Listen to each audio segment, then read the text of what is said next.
Good evening, everybody, and welcome to this meeting of Dacorum Borough Council's Development Management Committee. My name is Councillor Garrick Stevens, and I'm the chair of the committee.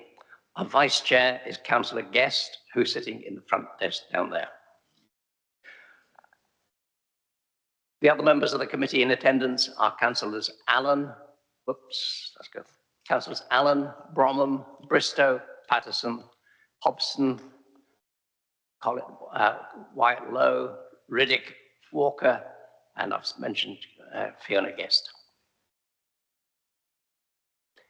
There are a number of council officers in attendance, and the lead officer is Philip Stanley, who's head of development management. We've got Andrew Parrish, who's going to do 5A, Nigel Gibbs on 5B, Colin Lecart on 5C, Robert Freeman on 5D, and Heather Eady on 5E. We're not expecting a fire drill this evening. Oh, we're not expecting a fire drill this evening, but if the alarm sounds, please make your way to the ground floor and assemble outside. If the meeting is extended, there may be a comfort break during this meeting at around 9 p.m. And before we start, please mute or turn off your mobile phones. We've got some standing items on the agenda which we deal with first, the minutes. The first item on the agenda this evening is to approve the minutes of the last meeting, which was held on the 12th of June. The minutes have been circulated. Members, are they agreed? Agreed. Thank you. I'll sign the hard copy later. Apology for absence. We have an apology from Councillor Durrant, who's unable to attend this evening. Declarations of interest.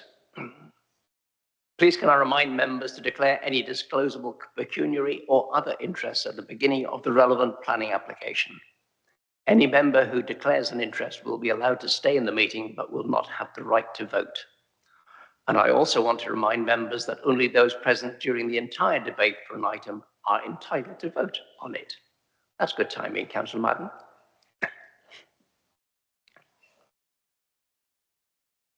Public participation.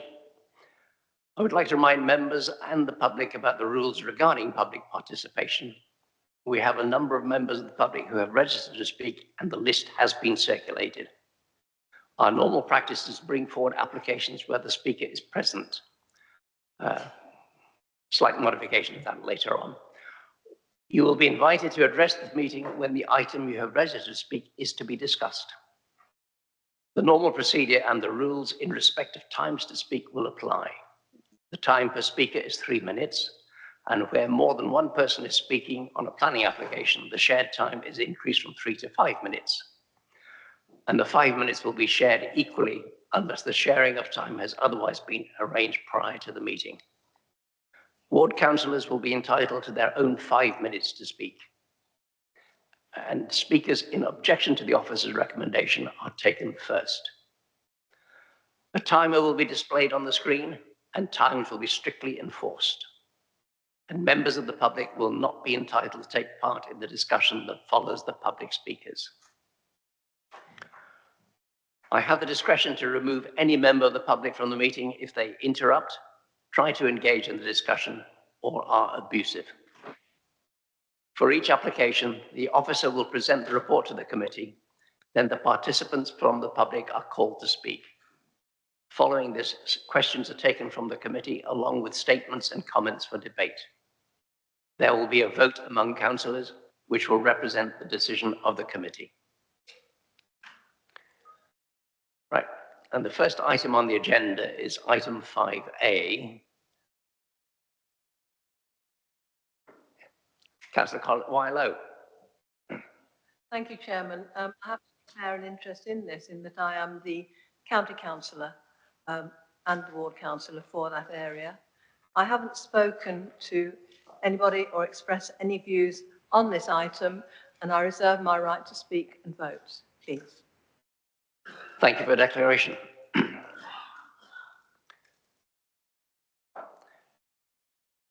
Mr. Parrish, who's presenting on this. Before we present, Philip, do you want to make a statement?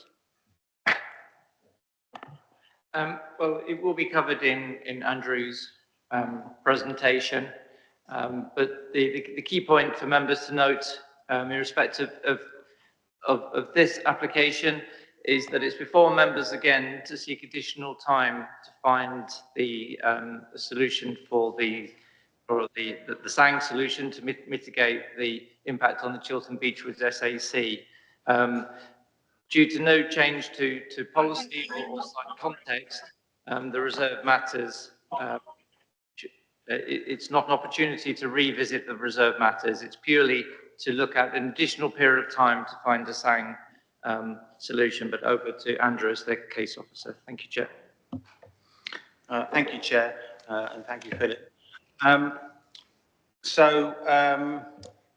Members will recall that delegated authority was given by the committee on 12th December 2024 last year to approve this reserve matters application at Spencer's Park Phase 2 East for 324 dwellings. And it was subject, amongst other things, to private SANG being secured on land at Green Lane, Gadsden Row, Hemel Hempstead, or to an alternative site. Point G of the delegated authority requires the application to be returned to the committee for a determination if SANG, strategic access natural green space, is not secured within 6 months, and that was specifically requested by members.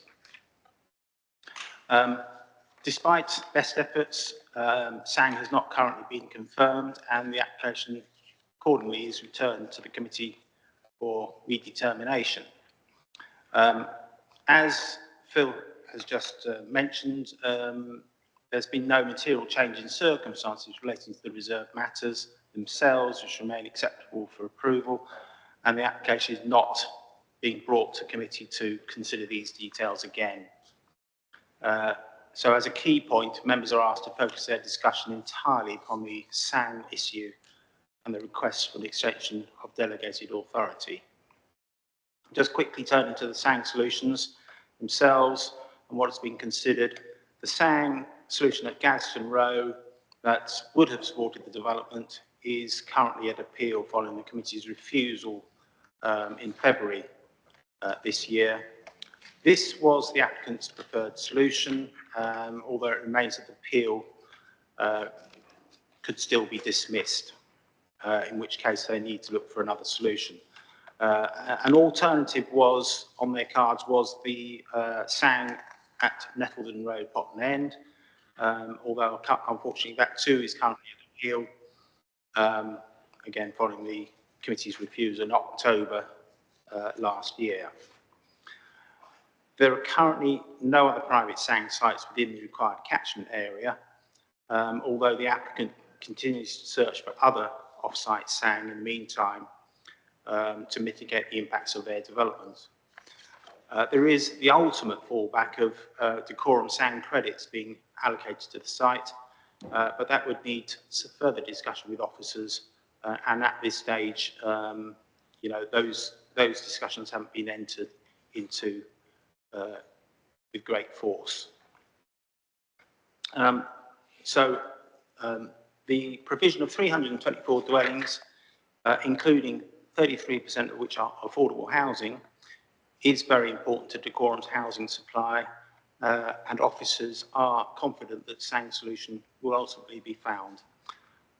It's not considered in the interests of the council, therefore, to refuse this reserve matters application because of a lack of SANG.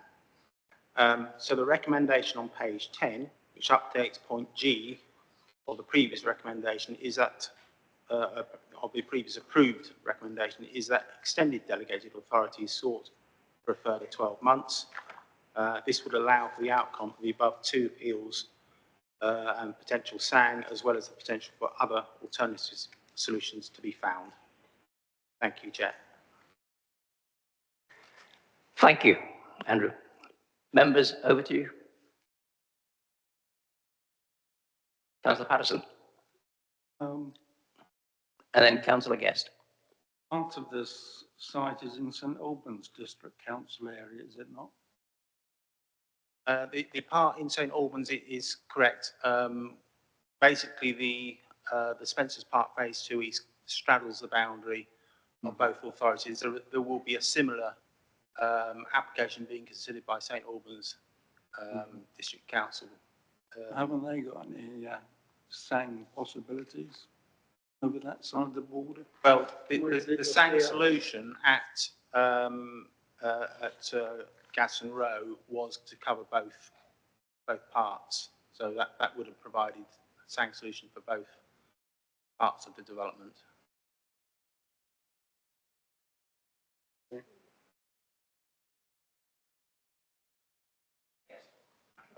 Thank you, Chairman. This item is with us this evening to seek to delegated authority to give the officers time to find a sang solution. So on that basis, I'd move the officer recommendation to give the officers time to find that sang solution. But Chairman, you might want to park this because there may be some other speakers. Yes, we will park that for the moment. Thank you. We've got Councillor White-Low, then Councillor Bristow. Thank you, Chairman. I think that, I believe I heard you say, Andrew, that you're proposing, one of the proposals is that we defer this for 12 months while we continue to search for an appropriate sang. Given that St Albans are still trying to make their mind up about the same issue, that is a proposal that I would be in favour of. I think it is important to tie down these sang requirements as they come forward, and that is why I'm happy to defer it for another 12 months, if that is a possible option. Thank you, Chairman. Thank you. Councillor Bristow. Yes, it's only right that we give the officers more time, having previously approved this. So if that was not an equivocal seconding from Councillor White-Low, then I'm happy to do so. Thank you. Thank you. Yeah, thank you, Chair. Just, I guess, a point of clarification. Effectively, it's additional time for the developers to find a sang solution as opposed to officers. Obviously, officers can assist where we can, but ultimately it's their application and it's the developers that need to mitigate the impact. And this recommendation is not necessarily to defer a decision, because the decision was made in the previous committee. It's simply seeking an additional 12 months for the developers to find the sang solution to enable this housing scheme to move forward. Thank you, Chair. Thank you, Chairman. I agree with what you're saying, Phil, but the reality is that the officers are very much involved with this, although they are not leading it. I stand corrected, and I'm very happy to cede seconding to Councillor Bristow. Thank you. Councillor Patterson. Is there a reason why it's 12 months rather than some other time period? Is there some statutory reason for it? Because we don't know how quickly they're going to find a suitable thing. There's no particular reason why it's 12 months, other than the fact that it covers the potential period of time over which we might hear back from the planning inspector on the sang solution. They are prioritising housing schemes, but not necessarily sang applications. So it allows for the potential that there will be some delay before we know, or before the developers know whether their preferred solution would be acceptable, and if not, whether there's any other solutions they're going to consider. Yes, well, at the moment I assume they're waiting for the result of the 2 appeals, and they presumably won't take that long, but if they both went against... It may not take that long. It could be maybe 3 or 4 months, but we don't know the exact time scale, because whilst they are, we believe that PINs are prioritising housing applications, they're not necessarily prioritising other types of application. No, but we don't know if they're looking for any other sang sites other than waiting for these 2 on appeal. I mean, hopefully we won't need to go to 12 months, and there will be a solution before then. But it's just the backstop that means that we have to come back to back with a report to committee. Okay, if it's it's a not reasonable found. time period, that's fine with me. Any further comments? If not, we've got a recommendation to provide an extra 12 months while they search for a SANG solution, proposed by Councillor Guest. Now, Councillor Bristow is seconding this. Can I have a show of hands? Those in favour of officer's recommendation? Chairman, on a point of order, I believe that I proposed it and Councillor Wyatt Lowe, I believe Councillor Wyatt Lowe seconded it. Did you, Councillor Wyatt Lowe? If I may, Chairman, Fiona, you didn't see out of the corner of your eye that I was indicating that I was quite happy for Councillor Bristow to be the seconder. But thank you for your consideration. Right, let's press on then.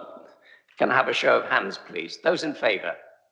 1, 2, 3, 4, 5, 6, 7, 8, 9, 10 in favour. Okay, 10 in favour. I'm going to abstain. Officer's recommendation is carried. We have 12 months. Thank you, Andrew. Trying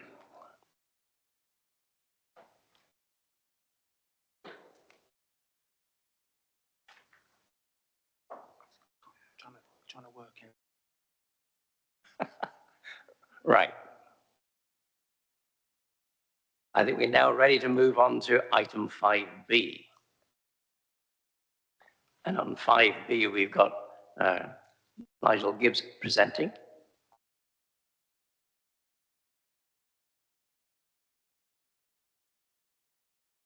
Well, good evening, everyone. One moment. Declaration of interest. Indeed, Chairman. I'm the County Councillor for this particular part of Grove Hill. Thank you. So I have to declare an interest, and I'm reserving my right to speak and vote. Thank you. And I can assure you I have not spoken about this or discussed this with any of my fellow councillors or any residents. Thank you. Thank you for your declaration. Right. Good evening, everyone. Before we start, just a few things. You've received the addendum.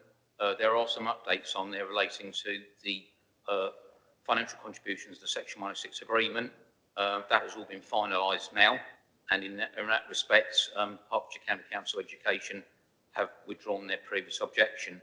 So officers are confident that the Section 106 heads of terms have now been finally agreed, whereas at the previous committee, obviously the application was deferred because that was an outstanding issue. So in that respect, the recommendation is as per the agenda, with obviously reference to those updated figures in the addendum. Since the report has been written and in the last couple of days, we have received a lot of representations from the local community, and at last count, through councillor to councillor, we've received this last count, and that was only a few minutes ago, 41 emails sent to Councillor Julie Banks objecting to the application, of which there were 9 home addresses provided in full. And these representations focus on provision of the gypsy and travel site and the lack of social infrastructure. And then since in literally the representations have been coming even later, but we have to have a cut-off point because we can't keep returning to my laptop to see if another representation has or has not been received. So at that stage, we've got about 18 representations that are on our public website, in addition to those emails that have been sent via Councillor Julie Banks. So that's just an update for members in the last couple of days. Obviously the recommendation is very clear in terms of our officers' approach to this application, a robust approach in terms of all the issues that were outstanding. So since the last report, we've addressed the flood risk issues, the SANG issue with the withdrawal of Natural England's objection, with the preference for Margaret Lloyd Park to become SANG, but the backstop position, if that doesn't come to fruition, and we expect it will, then Homes England have the opportunity to take up SANG units at Baltimore Trust. But the preferred position is clearly the SANG solution at Margaret Lloyd Park, and everything has been focused around delivering Margaret Lloyd Park in terms of SANG. And so from that point of view, we want to stress as officers that that is the preferred approach. And we understand Homes England also want to follow that approach. A lot of work has been done by Stephen, our SANG officer, in terms of getting that SANG draft report completed. So that's at a very advanced stage, and Phil can update you on anything on that far better than myself. So I'll just go over to the presentation now. What I would say is that Heather and I have been working together on this. So, and obviously Phil and Ross, our manager, also have been working on the contributions. And with particular the contributions, Phil and Ross have been working on that in the last week intensively. So I'll just clarify that position. So it's very much a joined up approach by officers in dealing with this application, not me alone. So I'll continue now with the slides. Thanks, Heather. This is the first slide. And obviously we're going back to considering this application. It was identified in the core strategy in 2013 as a local allocation 1, 300 dwellings at the time. That went through due process, followed by the site allocations, the master plan 2017, the Grove Hill neighbourhood plan. So in that respect, there's a very, very robust support for both the principle and the details of this development. So in terms of the core strategy, the red area identifies the application site, which is subject to all those respective development plan policies, all of which have to be given very significant weight in decision this evening.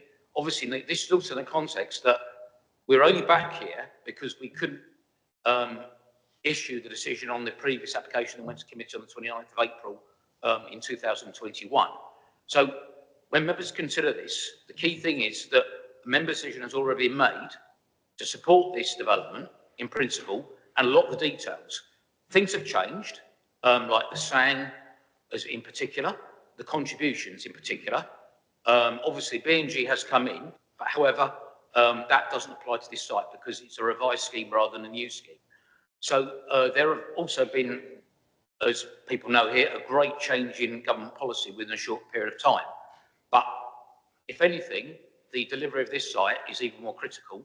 We're down to 1.03 years of housing supply now in decorum. So this site is an imperative to develop along the lines that have been in the core strategy. So the principle and the details before members have already been agreed with some changes. And as the next couple of slides will show, which Heather can show us, we can go about those details. So the left-hand slide shows the site in red in the middle, about the centre of the site. And the right-hand slide shows the site area in the colour brown, orange. To the right of that is Margaret Lloyd Park. Beyond that is Hemel Square. As you can see, it's surrounded by existing countryside, but obviously that countryside is very likely to change because of the Hemel Gardens communities and North East and East Hemel major garden project. And this is going to be phase 1 of that project, which is obviously going to be over many, many years. So what we do here is going to obviously influence greatly the sustainable approach to all the other sites. So design, access, in terms of pedestrian, cyclists and cars, and accessibility for all, very inclusive, what has to be delivered on this site, and that will then be replicated across all those other waves of development in the many years to come. So if you go to the next slide, please, Heather, thank you. The left-hand slide shows the site in the context of Grove Hill area neighbourhood. As I've said already, there's a neighbourhood plan which went through a lot of due process. Certainly, it meant starting many years ago. Back in 2011, I attended with a couple of councillors here the sessions about developing Marchmont Farm as a major site, and that was reinforced through the neighbourhood plan, which went through a lot of process, a lot of consultation. So to get to this point, this site has, post-core strategy, been through huge amounts of public participation and through committee already. So just very briefly, site is opposite Halewood, an SSI, and obviously joins Margaret Lloyd Park. The green features of the site, other than the actual developed land, is going to be retained with the tree belts.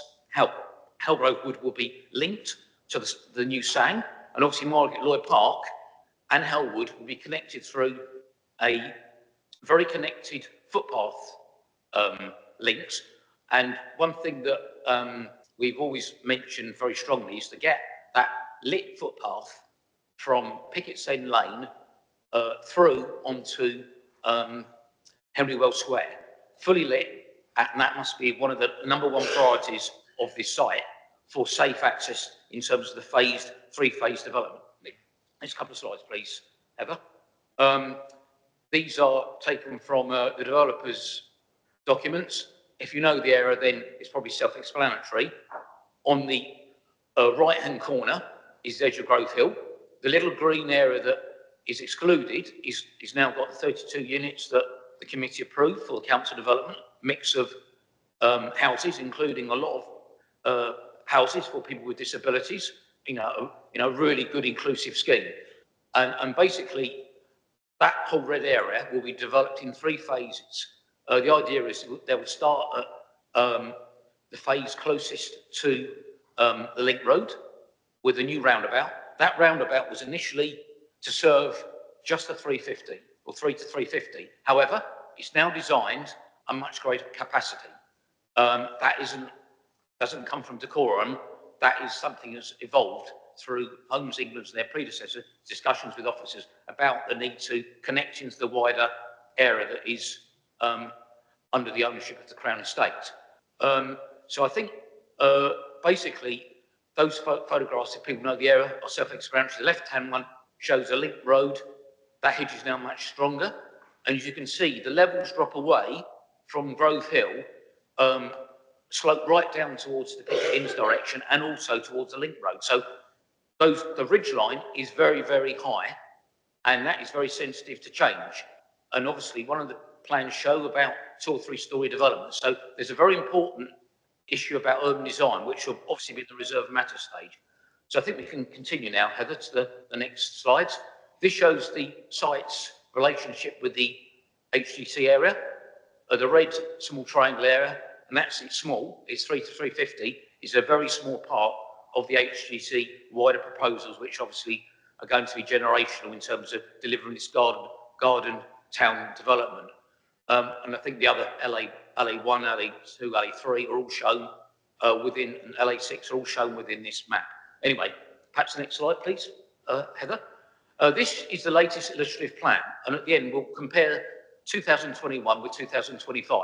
2021 compared with 2025. Probably the main thing that's happened is that in the right-hand side, you've got that very big wedge of green, which is just to the northeast of the roundabout, adjoining Margaret Lloyd Park. That will connect into Margaret Lloyd Park as the SAG.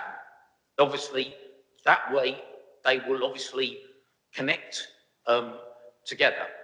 And that is the idea of delivering the right approach on this site. So when we look at the 2021 plan, that area is different. And that is primarily probably the most significant design change, other than they've looked more closely at the levels and looked more closely at the design and the actual topography in terms of slopes. The SUDS attenuation areas are #1 in the middle of the plan, or just in the middle of the plan, and the one by the link road. They're attenuation basins. There isn't a flooding issue here. We've resolved that with FA. Everything will flow very much in the direction towards the link road. And with all the conditions recommended by the LFA, we are very confident, as are Homes England. There are no inbuilt flood risk issues now in terms of being future-proofed. The centre of the site shows the main arterial road, but it's not a road. It's going to be very much broken up with roundabouts, cycle-friendly. It's 17.5 metres wide, but it can be added to another 10 metres. to accommodate planting levels, and obviously looking at lighting. We'll have to look at that very carefully, as the Children's Conservation Board say. We're going to have to look at that very carefully in terms of the visual impacts on the wider setting of the A&B landscape. But that will happen at the reserve matter stage.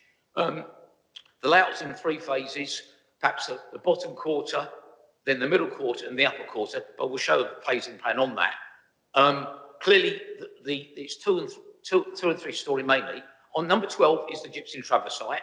That has been in the plan right the way through. And just to clarify that we're aware that there is a lot of representations on this, but unequivocally, this has been in the plan since 2013. And it's been vindicated by the inspector through the core strategy and through all those development plan policies in the last 10 years, plus the members in 2021 supported that approach. So nothing's changed in terms of its location or the principle. And also in 2017, the master plan was a stakeholder investment, a lot of stakeholders, and a lot of, including basically 2 Gypsy and Traveller community stakeholders, plus Hertfordshire Constabulary. So although there have been concerns raised about this, there was a very, very robust approach to it with all the key experts involved in developing the site. Anyway, I'll continue to the next plan, please, Heather. This shows the development in terms of the roundabout. That is the only thing that is before members to determine this evening. The design of that roundabout, the rest is all already addressed at the reserve matter stage. But it's very key outlined that we actually, through the conditions, get all those issues addressed. So the centre of the site, the orange line, is basically a design line for residents. And then the blue line in the middle is a connection between Piccotts End Lane and through to Hemel Square. On the top of the site, there's emergency access. That was negotiated over 2 years. It's part of the 106 agreement, as said in the addendum. It's unequivocal that has to go in at House 299. No questions about that, has to go in. If there was, so as officers, we've said we must have that as part of the 106, not as a condition. So I think we can go on to the next slide now, Heather. That shows the design of the roundabout, all approved by Hertfordshire County Council. Obviously, as I said, the link road will then, the spine road will then be designed in relation to that. It does have a bus lay-by facility, and there will be a crossing across the link road into Howell Wood. That connects the Sang and the Margaret Lloyd Park proposals. Next slide, please, Heather. This shows emergency access. It joins the new housing of 32 houses for the council development. That's all been agreed with the council's estate department. And obviously that will be safeguarded and protected until such time as it's needed when that 300th house is built and occupied. Thanks, Heather.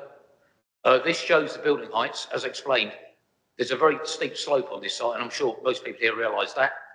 So the idea is to have 2-storey at the high levels, mid-area 2 to 3 stories. In the centre of the site, there will be some 3-storey likely to create a sense of enclosure through that new spine road to the HGC development. Thanks, Heather. This shows the density, a range of densities.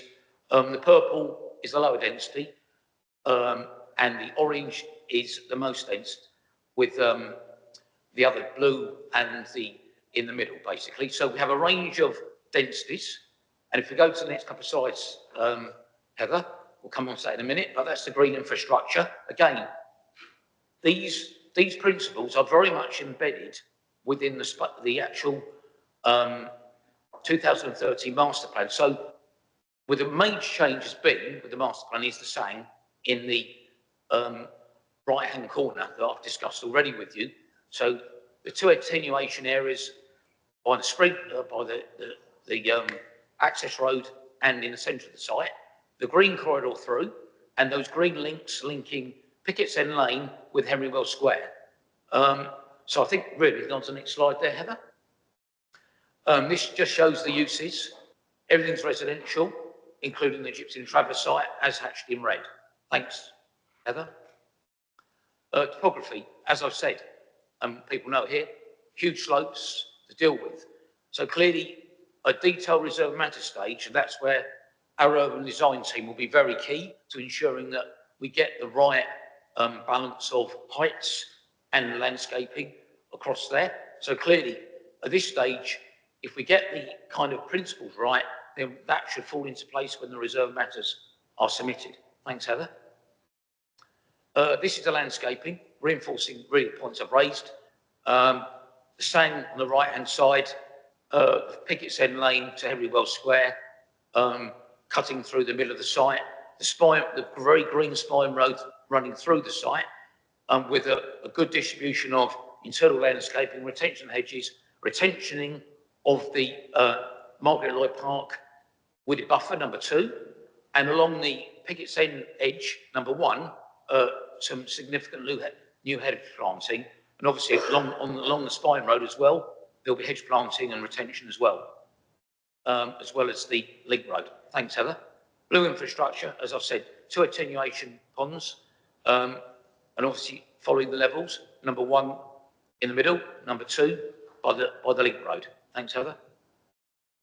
And the open space is over-provided with open space, and I think it's very self-explanatory. The green areas show the landscaping, and then we have some small leaps and laps, as they're called, for play space. So I think, very much what I said already, there's a green frame and to this development and a green integrity to it as well. Thank you. Housing mix, a big mix of houses on here, ranging from 1 bedrooms right up to detached houses. So that clearly this is a very inclusive development. It's also in the context that 40% will be affordable, and clearly that is a big element of this development. You know, there's a big issue nationally about not delivering enough houses and not delivering enough affordable housing. Well, this site delivers exactly that. So this is a massive benefit for this site, and clearly that's why members supported it in 2021, and clearly officers now are with the strategic housing team very much on board on this site, are very much supporting this approach. So clearly that does set the benchmark for how the reserve matters will be dealt with in those phases. Thanks, Heather. We're nearly there. We're not far off now, so I apologise. Again, basically, connectivity is very key. So although the spine road is a spine road, it's going to be cycled all the way through, and obviously there will be stop-off points. We've got the central Piccotts End green line down to Piccotts End, right into Hemel Square to reinforce. We need lighting right at the start between the edge of the site and the new council development and Hemel Square. That has to go in early. An early phase will be probably linked to Marlborough Rise. They're linking those footpaths up. And I think basically, if this is a successful scheme, it's got to be delivered with pedestrian connectivity and safety at the uppermost. And Sophie Groomage many years ago said very clearly, safety is a paramount on this site in terms of the early and later phases to get those links in right at the start and not to fall away like it does in some schemes. Next slide, please, Heather. We're nearly there. Phases 1, 2, and 3. So phase 2 is nearest the link road.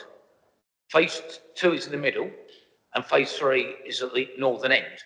But again, the yellow line dissecting the site in the middle, that's the link that we need to develop, notwithstanding that it may not be an early phase. Next slide, please, Heather. And we're nearly there. Basically, on the left-hand side is what was approved in 2021, and on the right-hand side is what members are before you.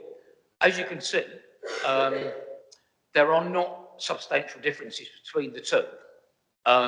Clearly, the main change has been the sang and the park. And overall, as a result of all the negotiations, it's felt by officers that we're going to get a high quality scheme out of it than we would in 2021. Not to say that 2021 scheme wasn't high quality, but this has lifted the bar with much more emphasis throughout urban design team on getting those levels right at this stage. Heather, a couple more, I think. Thank you.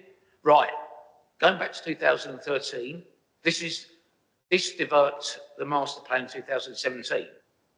So those principles on that master plan, which are embedded in all our policies and have seen through to the neighbourhood plan as well, basically embed kind of approach that we should adopt on this site. Obviously, Sanga's come in to change that a bit, but not overall. And I must emphasise clearly, the red areas show the neighbourhoods, and the area on the left shows the suds, and the middle shows the travellers' site. That's it now, Phil. I'm just going to do those now. Okay, fine, thanks. Just a few photos. This is a view of the site across the valley from Gaybridge Road. Next slide, please. Heather. This is from Galley Hill, and that's shown from the Link Road. Link Road, and that's a view from basically Marlborough Rise area, and that's a view down through Piccotts End Lane, and that's a view up Piccotts End Lane, and another couple of views from Marlborough Rise, another view from Marlborough Rise, and that's the developments taking place for very near completion now for the 32 at Lowman Ride or Leatherham Close. Sorry for the length of this presentation, but I felt it was important to just make sure everything's included so members have a full understanding comparing to 2021 to 2025. So I think that's it really. Thank you. Thank you, Nigel. Well done. Right, we have a number of speakers on this.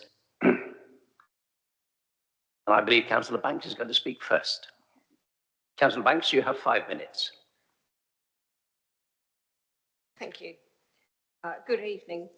On behalf of my community, Councillor Binder at Silwell, I would like you to consider the following points.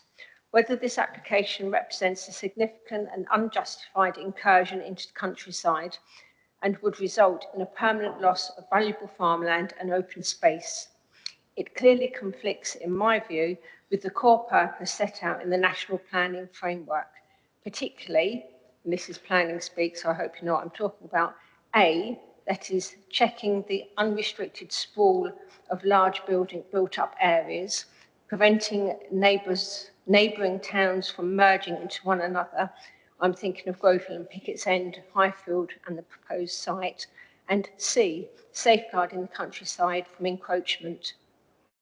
If you know Grove Hill, the brownfield site stretching from Aycliffe Drive behind Hemel Square to Stevenage Rides, from Washington Avenue to Levenstone Walk, largely concreted and now listed in Decorn Borough Council's windfall sites list, remains a neglected, concreted eyesore at the very centre of Grove Hill. Surely this would be much better for development. In previous forms, LA1 has been 290 homes, 300 homes.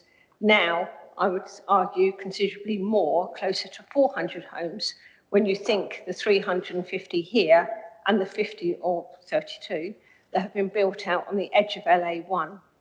Originally, these homes were all part of LA1, meaning that this now constitutes a much more major expansion of Hemel Hempstead's urban boundary. This risks turning a rural setting into a dense suburban landscape, contrary to the town's local plan objectives to manage sustainable growth and avoid unplanned urban sprawl. It also undermines the spatial strategy, which aims to focus growth in more appropriate infrastructure-ready areas like the plot I've just outlined. I turn to the inclusion of the 5 gypsy traveller pitches. I and Councillor Binder have spoken to the local gypsy community, and they are calling for a large self-managed site of up to 35 caravans. And they have expressed a long-standing desire for the site to be on the south of Hemel Hempstead. There is already a permanent travellers' site in very close proximity to this proposed location, and adding a second site in the same area will not meet the needs of our travelling community. We would like you to consider, and we would like consideration to be taken from the experience of Aylesbury. Their traveller site butted onto the new development has issues. They, that's residents, travellers, local authority and police, all have issues with antisocial behaviour and criminality. We are very concerned that DBC's very own experience with swallowfields on Woodall Farm and the extraordinary levels of antisocial behaviour and criminality have not weighted very heavily on tonight's application. Should we not be bringing forward homes for the peaceful enjoyment of our residents, what measures and conditions are to be insisted upon to ensure the health and safety of this new community, because it is clearly not working for either the gypsy traveller community or the residents of Swallowfields. We all fully appreciate the inclusion of traveller sites as part of the Cornwall Borough Council strategy, but like the gypsy traveller accommodation policy, this paper is outdated and all these years later is now flawed. Please give some considerations to lessons learned, good practice, and what local people, especially travellers, want. Our duty of care should provide appropriate pitches in appropriate areas. We should wait tonight's decision with regard to these pitches with the responsibility for the health, safety and welfare of our new communities, and the impact of butting two very different communities together has no proven track record of this ever working. The local road network is already under pressure and the area is poorly served by public transport, local schools, healthcare services and community facilities. This development would strain services to the detriment of both existing and future residents. The traffic build-up in the surrounding area of the Marchmont Fields proposed development is already a local issue. There are regular queuing traffic on the link road, which has a knock-on effect to the major roads, including Laidon, Buzzard and Redbourne Road. This has made commuting into and around Hemel Hempstead significantly more difficult in recent years. Councillor Banks, you're overrunning. And with this roundabout will be made worse. I respectfully urge members to reject the application. I respectfully urge members to reconsider the allocation of traveller sites. Thank you, Chair, for your...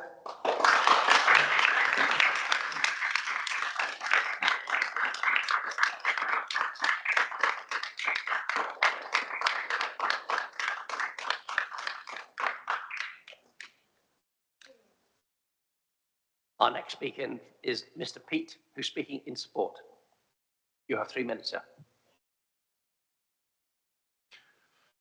Chairman, councillors, thank you.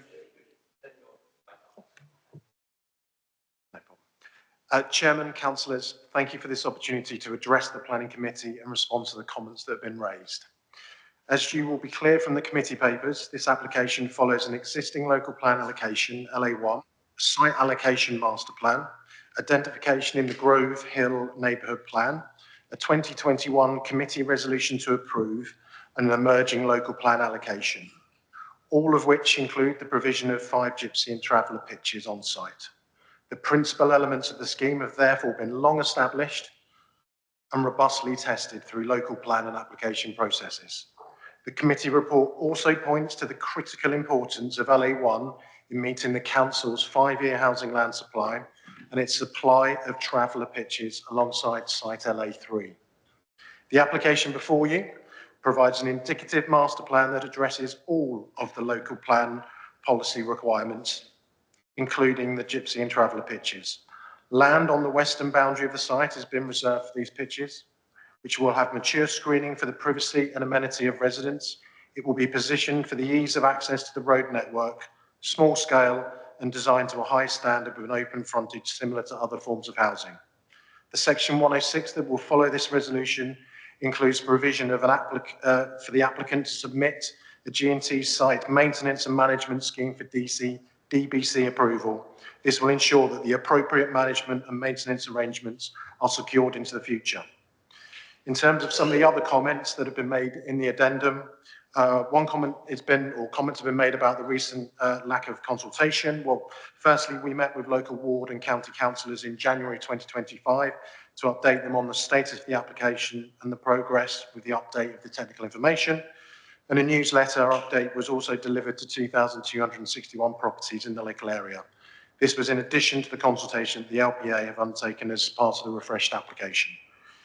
Infrastructure concerns have been raised, as well as the on-site provision of strategic highway infrastructure, which it should be noted will facilitate development of the wider Hemel Garden community, local walking and cycling enhancements and significantly above policy levels of public open space. The application will provide over £10 million worth of Section 106 and SIL contributions towards local education, health, community and sports facilities. Due to the delays caused by SANG, Homes England are now eager to progress in delivering the homes at pace and as promised in the local plan allocation. We believe the benefits on offer as part of this site are considerable. The proposed development is entirely consistent with both national and local planning policy, as it was in 2021, and has now been further improved in the 2025 version. It represents a high quality and sustainable development and should be approved without delay. Thank you. Thank you. Thank you for timing.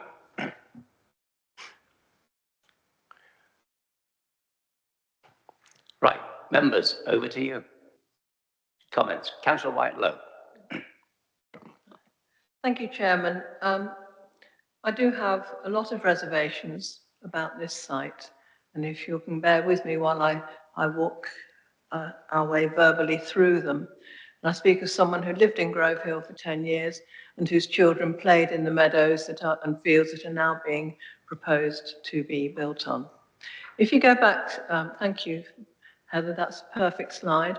If you look at the original plan on the left-hand side, you can see that there is considerable space between what the housing that is proposed and the existing communities.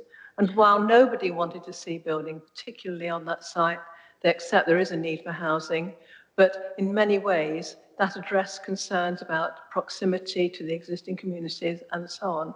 However, to achieve the increase in numbers, as you look at the right-hand side of that side, you can see that there is considerable encroachment on the existing communities, particularly in Rannoch Walk, which is directly affected.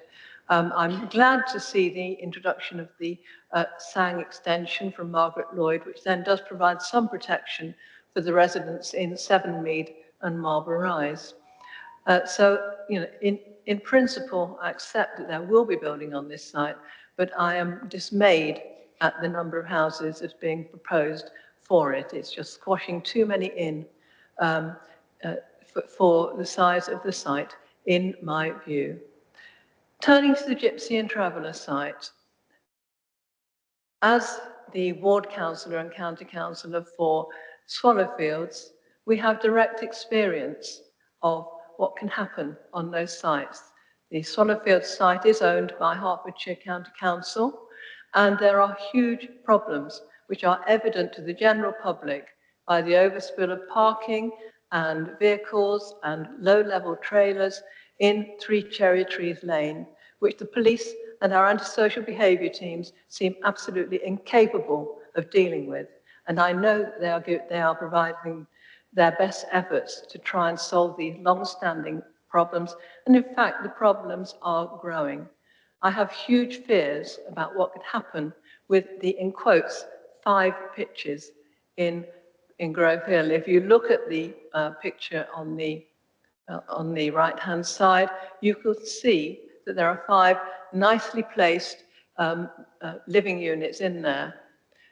If I tell you that in Swallowfields, unbeknown to the county council, 3 or 4 extra units were brought in for the use of the traveller families.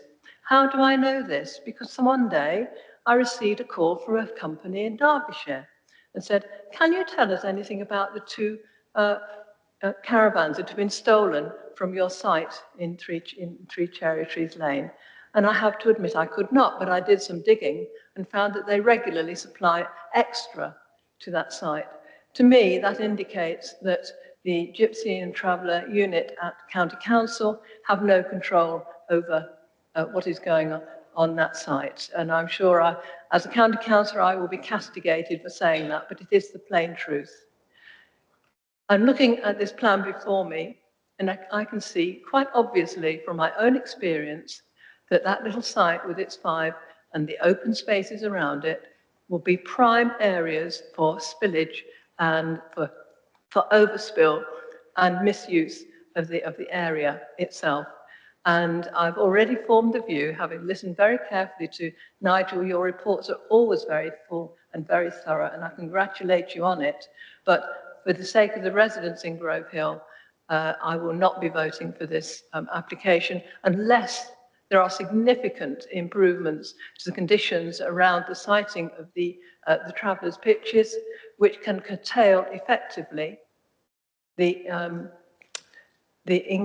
increase in occupancy numbers there and the associated levels of behaviour. I would say that in defence of some of the residents of the Swallowfield Travellers site, that not all the elements who live there are involved in the causing the behaviour that the residents of the Swallowfield housing development do suffer from. And I'm speaking with direct painful experience of residents whose lives are being blighted. And I do not want to see this happening to Grove Hill. And I had a huge sympathy with the views expressed by Councillor Banks on this today. Sound common sense. And I think we should be applying common sense to this site, not only in terms of the travellers' pitches, but in terms of the general numbers outlined. You're going to tell me it's too late. Well, it's never too late until something's actually been built. And if we have the ability to do something about it, we should be doing something about it now. Thank you, Chairman.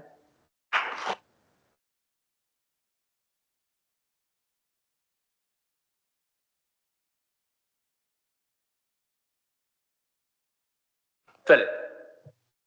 Yes, thank you. Just a couple of points of clarification, if I may, Chair. It's very important to note, first of all, in terms of the proposed scheme, as this is an outline application, that these are illustrative plans and drawings before members. So in terms of layout, etc., these are reserved matters that will be finalised through the reserved matters application. So although on the right-hand side, in my view, there is still a substantial buffer on the northeast to the adjoining existing residential. That is a substantial landscape buffer, but that drawing in itself is illustrative. And then just in addition, Chair, in terms of there's been some discussion about an increase in numbers. Just to remind members that the 2021 application that members resolved to grant was equally up to 350 dwellings for this area. So there's no change in numbers compared to the 21 application. And then finally, in terms of the gypsy and traveller pitches, as Nigel has indicated in his introduction, this is a long established allocation. It's been through examination and still forms part of the emerging plan allocation process. There's been some concern raised about there could be further pitches in the future. Again, the planning permission description details 5 gypsy and traveller pitches. So therefore an increase in that number would be a breach of planning control and would be enforceable, notwithstanding the land management controls that the future land managers would put into place. So just wanted to make those points of clarification, Chair. Thank you. Thank you, Philip. Next. Councillor Allen, and then Councillor Guest, and then Councillor Madden. Yes, on the gypsy and traveller sites, can you confirm how it complies with the Hertfordshire County Council guidance on density of such sites, and that it has gone through all of the proper processes of consultation with the gypsy traveller community and local residents? Right, I said I've got to go back to basics here, and people will probably say not again, but this location in principle has been agreed through numerous development plan processes starting with the core strategy. So clearly that process involves experts all the way through on this,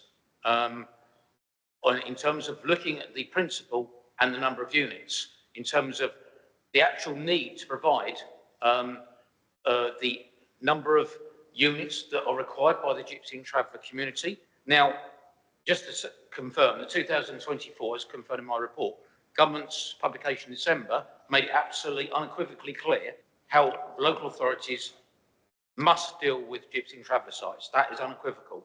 So that is the most up-to-date government advice, reinforcing previous advice in terms of how authorities throughout the country should deal with this.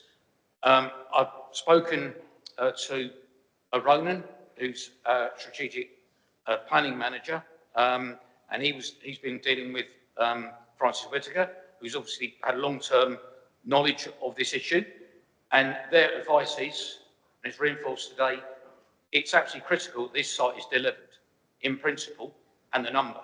The location can be changed. As Phil said, the only thing that's before members tonight is to determine the principle and the number of units and basically the roundabout. Everything else is a reserved matter. And that's why in dealing with an outline application, you have to think 6 stages ahead to ensure that everything in the conditions are addressed now, because if council don't do it then, they lose the opportunity. So one of those things is that the 106 embedded in that is to obviously look at the Gypsy and Traveller site, and obviously at that stage in the 106 agreement and through the conditions, there will have to be a forensic look, as everything else, in a balanced way, look at all the requirements the Gypsy and Traveller site will need to operate from there.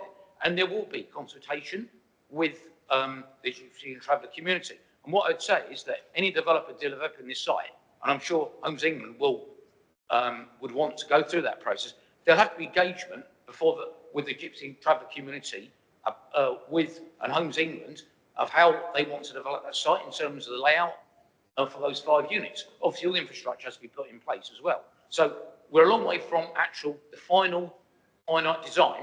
So all that is embedded in the next stage in reserve matters. So I'm confident that whoever's dealing with that application, there will be due process in terms of making sure all those processes are in place to achieve that. So this is only one first stage, and that similarly applies to the design of all the houses. So everything is really, what we're looking at today is a potential scheme, but not the actual permanent, the actual scheme, how it may be developed. So things may change, but what won't change is if members reinforce their 2021 decision, is there will be 5 Gypsy Traveller sites and 350 houses on this site. That will be what the members will decide upon. So in that respect, I'm confident that when the reserve matters come in, then all those details will be looked at forensically, as we have to do, with full engagement with the necessary stakeholders and consultees. So I can't say any more than that, really. Thank you. Councillor Guest. Thank you, Chairman. Nigel, thank you for clarifying that what we're determining tonight is the stand, the number of units and the roundabout, which in the case of the roundabout, I understand that the County Council don't have any problems with it. And some of the roundabout, County Council have no problems with it. That's correct. Yeah, I mean, James Dale has taken over the case. He's the senior engineer at County on this site. He's had lots of discussions that we've not been involved in with the County Council separately to get that design fine-tuned to what is basically to their requirements. So this is the one thing that will be determined tonight, will be the actual design of that roundabout. That won't change. And obviously the principle of saying will be obviously through this application, along with obviously the number of units. But other than that, there's still a lot to sort out. But the 106 will obviously put into place the key core principles about saying open space amount and the footpath network, and obviously all the transport infrastructure. So all those kind of key components that will then form the key nodes and access to the site will be all kind of are kind of put in place for the next stage of the reserve matters. So, and it's difficult to deal with reserve matters because things do change, but that's the way the planning system operates. But we're confident with the detailed reserve matters that we've got in place that all those things will be properly addressed as the phases go on. Councillor Guest, do you have a Thank you, follow-up? Nigel. Yes, I do. And so looking at the 2021 scheme and the one before us tonight, it looks like the gypsy and traveller pictures in the same place. Is that the case?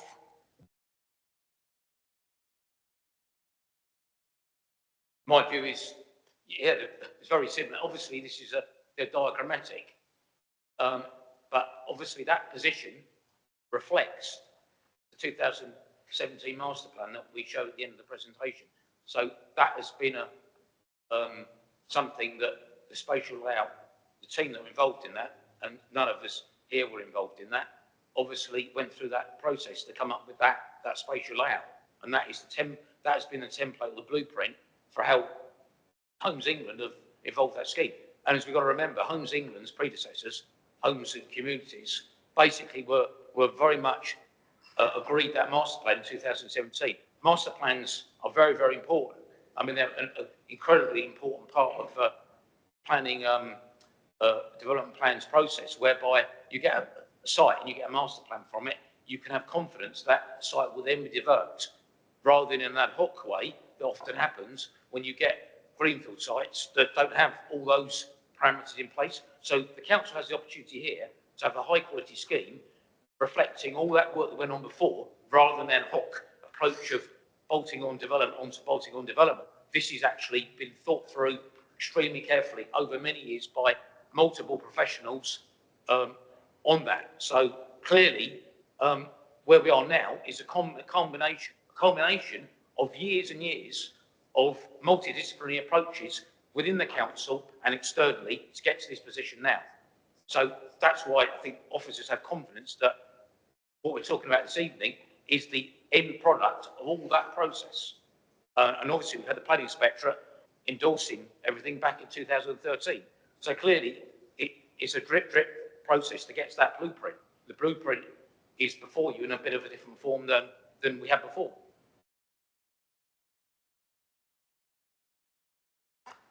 Thank you, Nigel. Councillor Madden. Thank you. Sorry.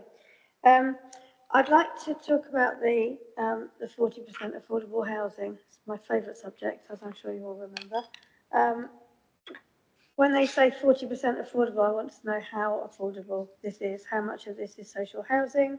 How much of it is affordable rent? How much of it is part ownership, and so on? I appreciate this is an outline application, but it's very important that we realise that whether it's actually truly affordable or just affordable in the loose term of 80% of market value. Thank you. That's my first question. I've got another couple. Do we have an answer on that? Well, we basically, obviously, again, historically, we've ensured all the way through continuity, there's 40% on this site. So again, that's very much in place, an integral part of all that embedded policy. So there's confidence that the 40% we looked at very carefully. We have a strategic planning team, housing team, sorry, who basically have advised us on the latest scheme. And having worked with them a lot in recent times, I'm extraordinarily confident that the professionals that we have there in dealing with affordable housing have the expertise and the knowledge to ensure that we ensure that there is a mix of housing, because we've got a mix of housing in terms of the number of types of houses on the site and the mix within there. And secondly, obviously, we were looking at a high level of affordable rent as well. Do you want to add anything, Phil? Well, I mean, I guess the starting point is that this is a policy compliant scheme in respect of affordable housing, providing that 40% figure. In terms of whether they're genuinely affordable, obviously this is subject to emerging policy, so the way that we can give that is limited. But this particular aspect will be subject to the continuation negotiations as we continue to progress to the signing of the Section 106. In terms of the exact details, in terms of affordable rent percentages, these are still under discussion. But I think before members this evening, it's important to note that this is a policy compliant affordable housing scheme. Thank you. That didn't really answer the question, but okay. What I'm really trying to get at is I suppose, is any of it going to be social housing? Truly social council housing? Could I add that we've got the 32 that is council development. That is very inclusive. So that they set a benchmark for what a developer may look at. Clearly, members supported that scheme, and a lot of those houses there, obviously, it's a council scheme, but you know, it's rare for authorities or to have quite a few of the properties are fully accessible for people, individuals and families with disabilities. So I'm saying that the council 32 units sets a very high bar to what can follow. So clearly, you know, that's a scheme that in terms of the type of units they're providing on that site is something that, you know, can be regarded as something to look at in terms of providing, you know, accommodation for people who are desperately in need of it. So clearly, and with people with disabilities. So, you know, I think that at the reserve matter stage, we can certainly, with the strategic housing team, make sure that through the 106 agreement, we achieve what's best for the community. The point I'm trying to make really, I think, is that affordable housing could be housing association. That is very, very much more expensive than social rent. And I'm just interested to know how much social rent we're putting in any of these developments. Thank you. So the expectation is that it'd be 75% affordable rent and then 25% shared ownership. That is the expected mix in line with policy. Before we leave this particular aspect of the discussion, Phil, would you like to just repeat what we had in the briefing, that Homes England have got very strong links, A, with government and B, with the RSLs. So we can expect to see quite a significant proportion and a good level of affordable rent coming through. Well, yes. I mean, you've made the point very well, and registered providers do provide social rent. So yes, we can expect through the Homes England model a high percentage of affordable rent. I think the point you're making in terms of genuinely affordable is whether that affordable rent is 80% or 70% or 60%. And in terms of the numbers, is that 75%, 25% split. But in terms of the level of affordable rent, that's what's negotiated as part of the 106. Councillor Hobson and then Councillor Bristow. Thank you. Probably going to make myself very unpopular here. So we've talked a lot about the detail on this, but if you take a step back and you look at the plan of Hemel, you think, well, given the history of this site, which has been very well explained by the officers, given the fact that we almost certainly have Hemel Garden communities, which will subsume this. This is a tiny drop in the ocean if Hemel Garden communities comes across, and in some ways that's much more of a worry for the poor folks of Piccotts End in particular, because that will completely subsume them.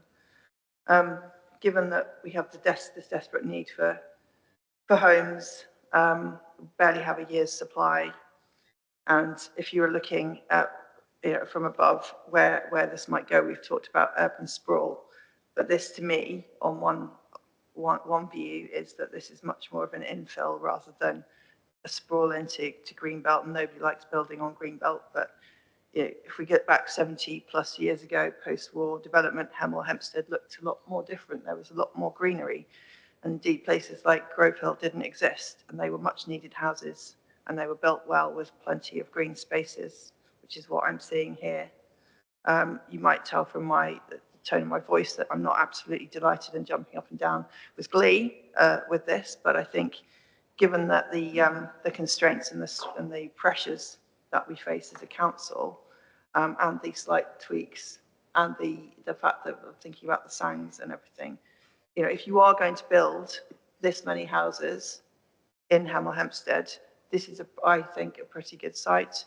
This is, if you are going to build a site with this many houses, I think this does allow a decent amount of green space, the links with the existing places. And we really do need to think in terms of responsibility. If we don't build it here, where should we be building it when we don't have the supply that we need? And so I do feel that even though it's not ideal, but either we don't need more houses, or if we need more houses, we need to have somewhere to build it. And I think, particularly, as I say, given the history, this hasn't just popped out of nowhere, and given its links with the potential future of where housing will need to be in Hemel Hempstead, and even after Hemel Garden Communities, if you look at it at a satellite view, the overall nature of Hemel won't change dramatically. That doesn't take away from the fact that infrastructure is still under pressure. We have too much traffic already in Hemel, but unfortunately, that is not, if the Highways Agency says that Highways says it's okay, that's not a material reason for turning it down. So in spite of all of that, me knowing the pressures, and me knowing and living in Hemel and knowing that this is not necessarily going to make some of our lives easier, I think on balance, in principle, I can support this. So at the appropriate time, if you need someone to propose it, I will do that. But that doesn't take away the legitimate concerns of the residents, both from Grovefell and then down into Piccotts End. Thank you. Thank you, Councillor Hobson. Councillor Bristow, and then Councillor Patterson. Thank you, Chair. Just reviewing policy CS22 of the core strategy, new accommodation for gypsies and travellers, there's a little clause on the end that says that any new pitches should achieve good access to the M1 or A41 main roads. This site being sited on the very kind of far northwest promontory of Hemel, it's about geographically as far as you can get from both the M1 junction and access to the A41. Is it not possible that we're slightly going against our own core strategy here? Obviously, LA1 forms an integral part of the core strategy, and also that was forensically looked at through the government inspector, and clearly, both the principle of putting a gypsy and traveller site of that number in that location was not in any way an issue, and one of the key stakeholders in the master plan was Hertfordshire Highways, so they would have looked at that then, and they would have looked at the location. So clearly, I can only say that officers have to work with the core strategy. Obviously, that will be superseded in the future, but at the moment, the core strategy is a very key document that we will work with. And when these policies are written, they're written by not the team here, but other team members. They would have looked at the wording of those policies, and those policies we looked at also by the inspector. So there'll be a link between the LA1 to LA6 sites within the core strategy and how they fitted in with the other policies. So they all should link together. You did say on the final paragraph of page 98 of the core strategy, just any transit pitches. So clearly this is a permanent pitch. It's not transit. So I think that certainly policy 22 would have been looked at very much in terms of LA1's requirements, because obviously the core strategy also had LA7 that Colin's dealing with, which LA3, which has 7. So again, this is all these approaches were looked at in great detail. It's not just picking a figure out of the air and then saying where should it go. It's very much reverse. As I said before, we're at the end of this process. This application this evening is the end, the byproduct or the direct product of all that evolution of those policies looked at by professionals who are within in the council, also external professionals as well, and also the gypsy and traveller community. So there's been whole engagement, they're not just written by us in isolation. So all these policies link together. And obviously on top of that, we've got the government policy, which I've already referred to in my report, and in December 2024, that's unequivocal how we should be dealing with these sites. And there's clearly, all I can say is that the core strategy is something that is owned by this council. And it's basically this council's policies. So what we're dealing with here is a site that actually, as Phil says, is policy compliant. So I'll probably get him to it because I'm old, a gramophone record, but I'm saying I'm gramophone record, but I can't say any more times. It's embedded within the policy. The principle is accepted of 5 units on this site. Nothing has changed. Nothing has changed to change that view. If anything, it's got stronger based on my discussions with our strategic planning team. So, nothing more can be said, really. And just to clarify, it is the officer's view that this scheme isn't contrary to policy CS22. So Patterson, and then we've got Councillor Hatton. Obviously I wasn't around in 2013 as a councillor, so I don't know now what I would have thought there if I was and saw this being planned to affect the landscape along the Gade Valley, which it certainly does that in a fairly adverse way, I would have thought. But it's been agreed. Planning permission was granted in 2021 for the left-hand version, and we're now just considering the right-hand version, which I think is less attractive myself. And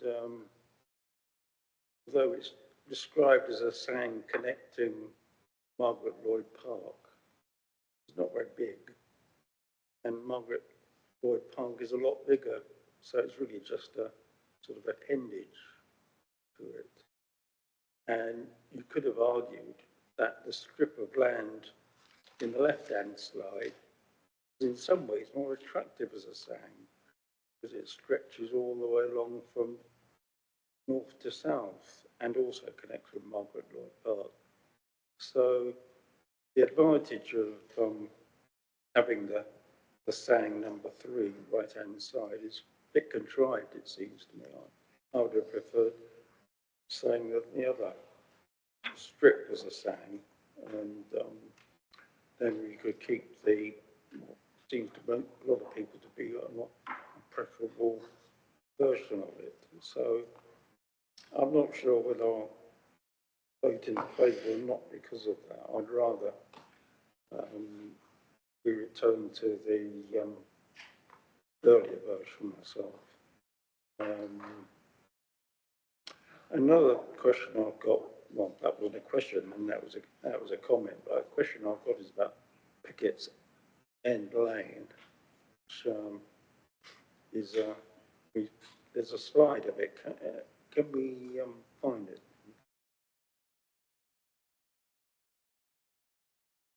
Yes. Now, there's a to keeping those hedges where feasible. I think the experience of having to go across that part of Piccotts End Lane constantly with diggers and so on and so forth, there won't be much of the hedge left at the end of the day.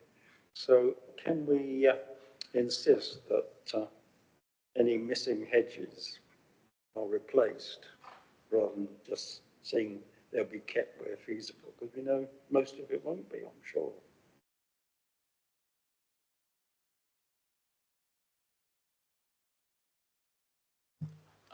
As I've said, it's a reserve.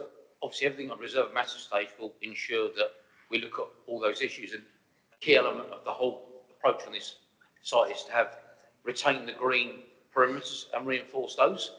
And obviously, that lane is the idea is that keeps its rural identity. So in that respect, we will, we've got, ecologists work with us, the trees and woodlands team.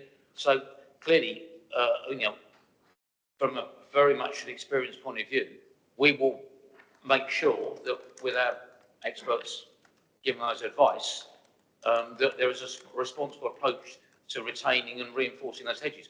As we all know, though, it's not basically mandatory on this site because it's a revised application on an old application, but biodiversity net gain comes into place here. So clearly, all the way through, we'll be looking at making sure this is that route is retained, has that rural identity retained.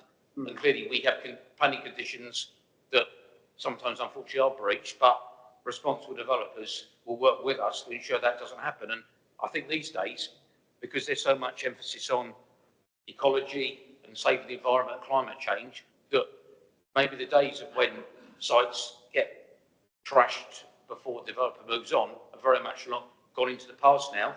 And really on this site, there's been a huge amount of work done to get to this point, whereby all the green edges will be looked at very carefully and reinforced. And we've, for example, although I'm not digressing, Margaret Lloyd Park, we're responsible for that. So, and that I think demonstrates how important that we Decorum as a team, whole team, respect the environment, and we'd expect that to be reinforced by the developers who have to act responsibly. And if Homes England are overseeing it as a government, quasi-government organisation, they're not going to be supporting a developer that looks to clear the site, because that is not what is expected. So everyone has to take responsibility, protect this green space for the next few generations.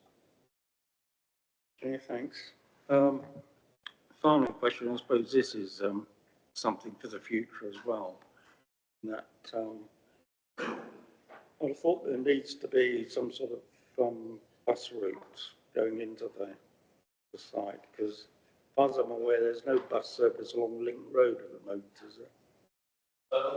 That was just, when it was 350 and no potential through route to the adjoining lands, the question was raised, can you put a bus in there? And basically you advised that there was not the capacity to deal with that.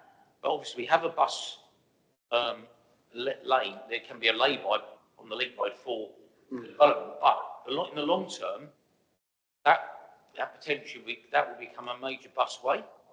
That's what we will understand. Our team are not involved in that. Obviously, the Homes and Communities team are very much looking at it on a strategic level. And this, as I said, the roadway is 17.5, but it can be extended by 10 metres, which will then give the opportunity for looking at all the levels and looking at putting a busway in there. So clearly, that's down the line. And because this is the first phase of the huge Hemel Gardens Communities development, this will set the kind of tone for what may happen. So the idea is that will become a very much orientated towards cycles and buses. Okay, thanks. Philip. Yeah, thank you, Chair. So I guess just in terms of buses, as Nigel's indicated, the spine road through the site is now future-proofed to accommodate that bus connectivity.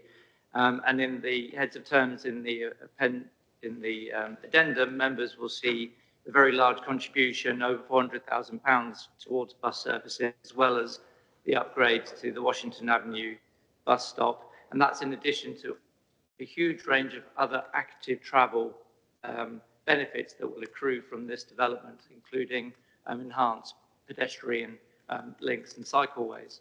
So active travel is very much in the forefront of one of the key benefits of the proposal.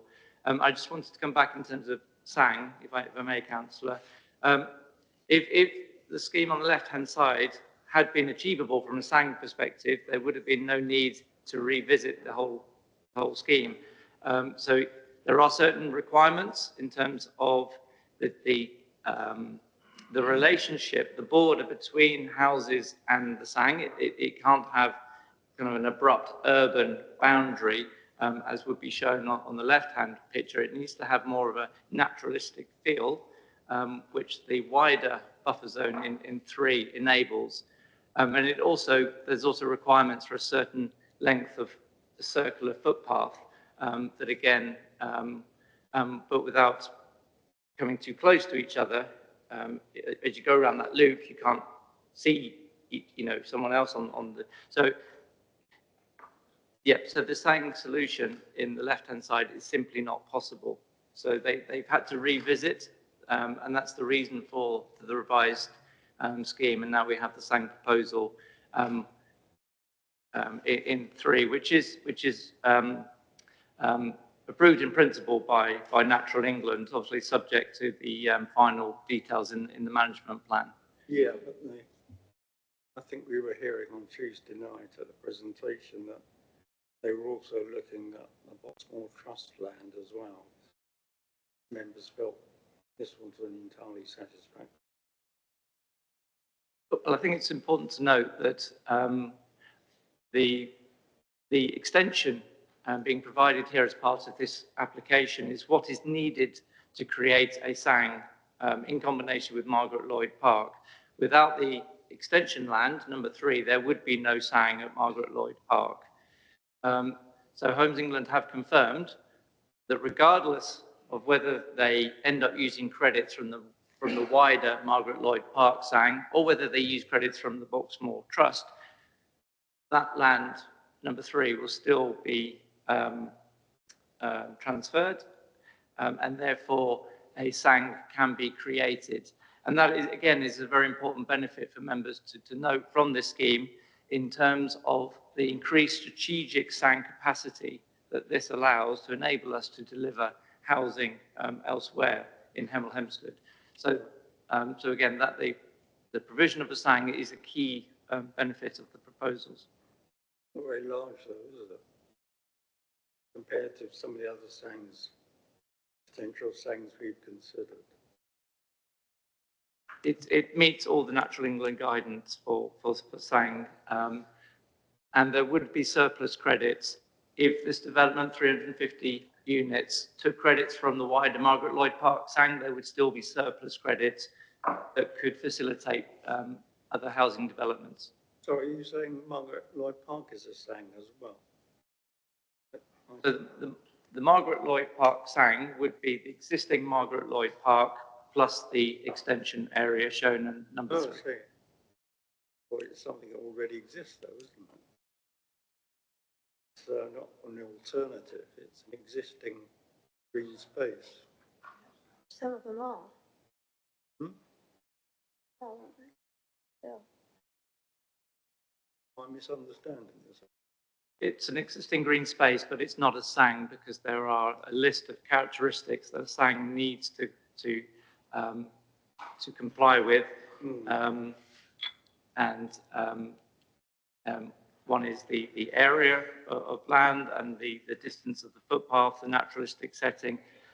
So the Margaret Lloyd Park is a green open space, but in combination with the land to be transferred, this would create a SANG that enables us to mitigate the impact of the Chiltern Beach Woods for this development and other developments. Let's slide a hand there. Okay. Councillor Madden. Thank you. Sorry to come back. I must apologise, and I feel I'm a little bit on the back foot with some of the what's expected of us tonight, because I wasn't at the briefing. 5 days notice, it was just not enough notice for me to be there. So on the outline application, what we've got tonight, I've read all the papers. This is an outline application. That's correct, isn't it? Will the detailed application come back to this committee, or are we voting tonight to accept the outline application so that the detail is delegated? That's the first part of my question. The next part of my question is, if this is an outline application, I think somebody did, I think one of the officers, I can't remember if it was Philip or Nigel earlier, I thought they'd said that the layout doesn't necessarily need to be exactly the same as this. And I'm just a little confused about if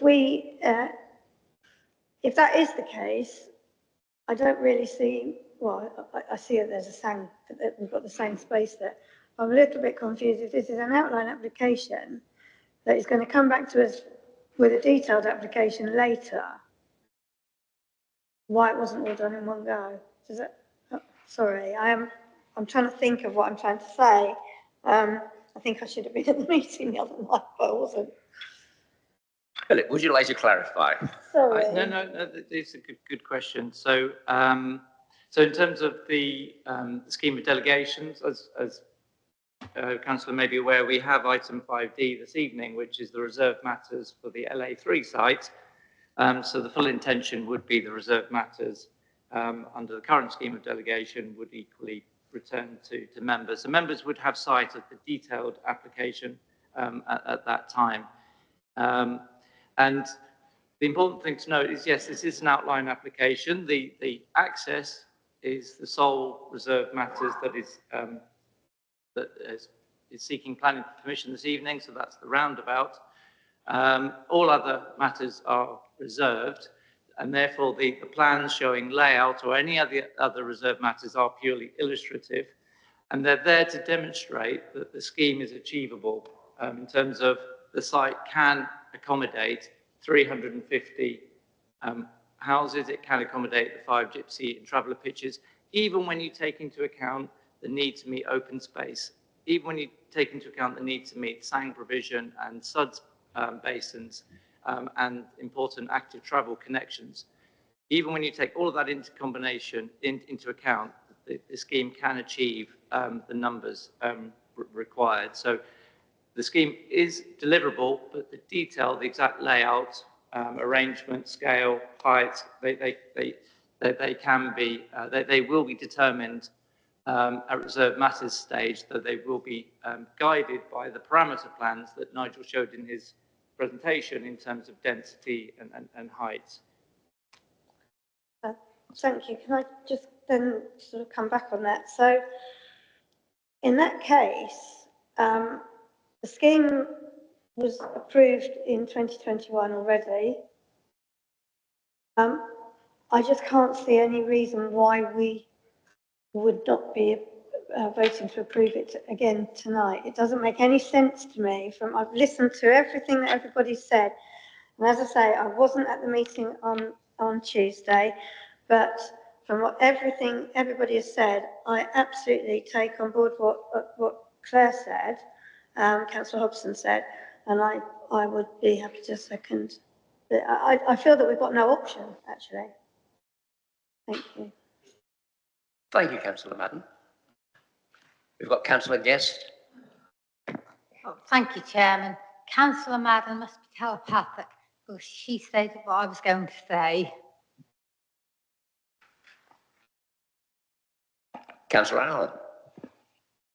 Yeah, I just wanted to look into the off-site highway works, seeing as the roundabout is part of that, the junction upgrade is part of that. Firstly, £2 million for an off-site upgraded footpath. By my calculations on Google Maps, that's about 1/3 of a mile. Seems like an awful lot for a footpath. Is there any more information about that? I don't have the detail to hand. These would have been part of detailed discussions with the county highways team. The important point to note is, I guess, if whether the amount seems excessive or not, the applicant has agreed to pay that amount in order to achieve that important connection. Okay, and if I may, the second element of why I wanted to go with this was, you know, that having an upgraded junction is all very well, but the road infrastructure beyond that junction needs to have the capacity for the additional traffic. The spine road, as I believe you call it, is going to be a major conduit into Hemel Garden communities. Is there not going to be some sort of contribution from all of the Hemel Garden communities developments, including this, to increasing the capacity, possibly the width of key roads around Hemel Hempstead to accommodate the additional traffic? And if not, isn't that an oversight? Philip?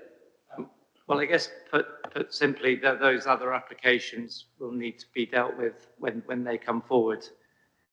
This scheme has been carefully considered by Hertfordshire Highways, and they have concluded that the measures before members are sufficient to mitigate the impact of this scheme. And as Nigel's indicated, the spine road through the site is future-proof now. The additional width of the roundabout and the spine road enables that connection as a gateway to Hemel Garden communities. But in terms of future wider growth, then that will need to be determined when that comes forward. But it is being planned for as part of the Hemel Garden communities team and their work on the infrastructure delivery plan. But before members this evening is this proposal.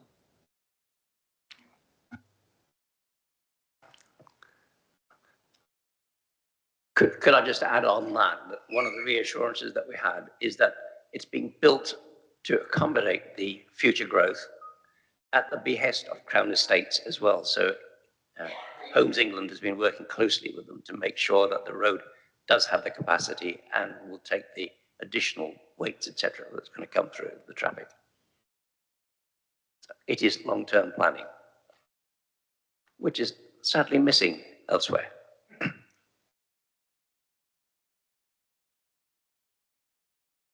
I don't see anybody else wanting to speak. I want to add, Phil, that obviously the green transport element to the proposal in terms of long-term aspirations of the Hemel Gardens communities. In terms of clearly there's the green approach to Hemel Gardens communities that is going to be very much going against the grain of car ownership and very much active travel alternatives. So therefore that green corridor is green in two senses. It's green in terms of its visibility, and also in terms of making that a key cycle route through and all the links with pedestrians as well. So clearly in that respect, the actual approach to this site is very much, as we said before, going to lay the principles for what may happen in 30 years' time when, you know, there may be a very different approach and culture to car ownership and travel. And so, you know, maybe circular in terms of the fact that people may be going back to relying on buses and trains and cycles than the generations before. So clearly, you know, planning is about planning for the future. 70 years on from the garden, you know, the new town, that was very much based on having a green infrastructure around a grid system and neighbourhoods, and that stood the test of time. So clearly, I don't want to add anything on that, Phil. No, thank you, Chair. We're Thanks. happy to proceed. So I think we're at the stage now where, in terms of summing up, I think we've had a debate. Councillor Hobson has made a proposal that we accept officer's recommendation. It's been seconded by Councillor Madden. Can I have a show of hands, those in favour of officer's recommendation? 6, 7, 8, 9 in favour. Those against? 1. And abstain. So it's 9 in favour, 1 against, 1 abstention. Thank you. Officer's recommendation is carried.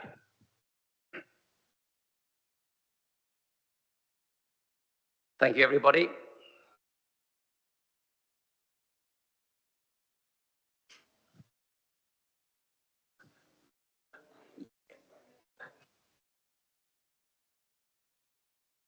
Right. The next item is likely to take a certain length of time. As it's coming up to 8:45, can I suggest that we have a break now? A break now, and we reconvene in what? 5 minutes? 10 minutes? Okay, reconvene at 8:55. Ready to go.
Right.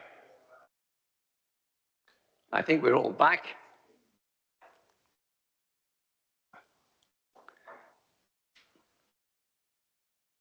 And the next item is item 5C. And it's Colin McClark to do the presentation. I'm sorry.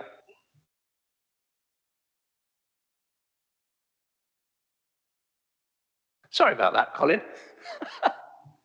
Sorry, we're doing 5D. Outline planning application for construction of 30 dwellings. And the presentation is going to be done by Robert Freeman. And I apologize because I omitted Elspeth Palmer between them. Over to you. Councillor Madden. Thank you. Sorry, I was just getting confused between C and D there for a moment. I would like to declare an interest. I am the ward councillor and I will speak.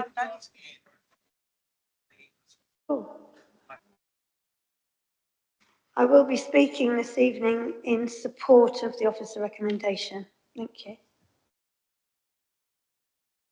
Right. Over to you. Thank you, Chair. So tonight, as I say, we're considering an outline application for land at Marchmont Farm. It's an outline application for the construction of 30 dwellings and a up to 70 bed care home. The application seeks to discharge all matters except for landscaping. So you're dealing with access, appearance, scale, etc. So to start with, we've selected the slides. We'll start on, I'll set out, there's 30 slides on this and we're going to go through them quite quickly. 4 slides setting the location and context and 11 slides on policy tests and sort of general overview. I'll take you through those slides and then Elspeth will take you through some of the more detailed aspects. So the slide before you is the site location plan, an aerial photograph. As you can see, the site is located to the south of Nash Mills and south of Nash Mills Village Hall. Comprises an area broadly rectangular between the canal and Lower Road. Next slide, please. So I guess take you quickly through some photographs. So this is looking at from the entrance of the application site down Lower Road, and as we move clockwise through the slides, you've got the area of existing hard standing upon the site. You've got a storage compound on the northern boundary of the site, and then you've got a view back towards that storage area, effectively, from a bit further along Lower Road. You will note in those slides, you can see that there is a change in land levels across the centre area. It's probably best shown in the top right-hand side, where you've got a kind of grading immediately beyond that cone and diagonally across to properties in the background of that picture. And the next slide, please. These are the pictures taken from Laidon Lane itself. You've got in the foreground, you've got fields owned by Chris Nicholson, who did the development at the Sappy Graphics site, and that wider part of Nash Mills. You can see in the background there, and you can see zoomed in on the right-hand side, where that fence line comes across. You've got the application site there, extending up to the boundary with those residential properties and a few commercial properties on the canal frontage. The next slide, please. And this is slides of the site from the canal side. So you've got the view from the corner of the application site looking back towards the Nash Mills, showing the entire frontage of the canal on the left-hand side. There is a gap towards that corner from which I've taken a photo diagonally across the site towards the storage units. And on the right-hand side, you've got the far southern boundary of the site where you have some containers on that location. Next slide, please.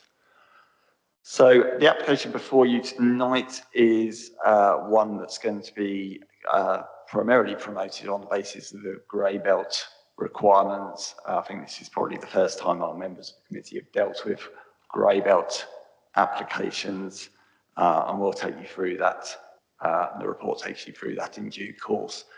So the to note on this is that grey belt is effectively, as set out in the report, land that comprises previously developed land or other land that does not perform strongly against purposes A, B, and D in paragraph 143 of the MPPF.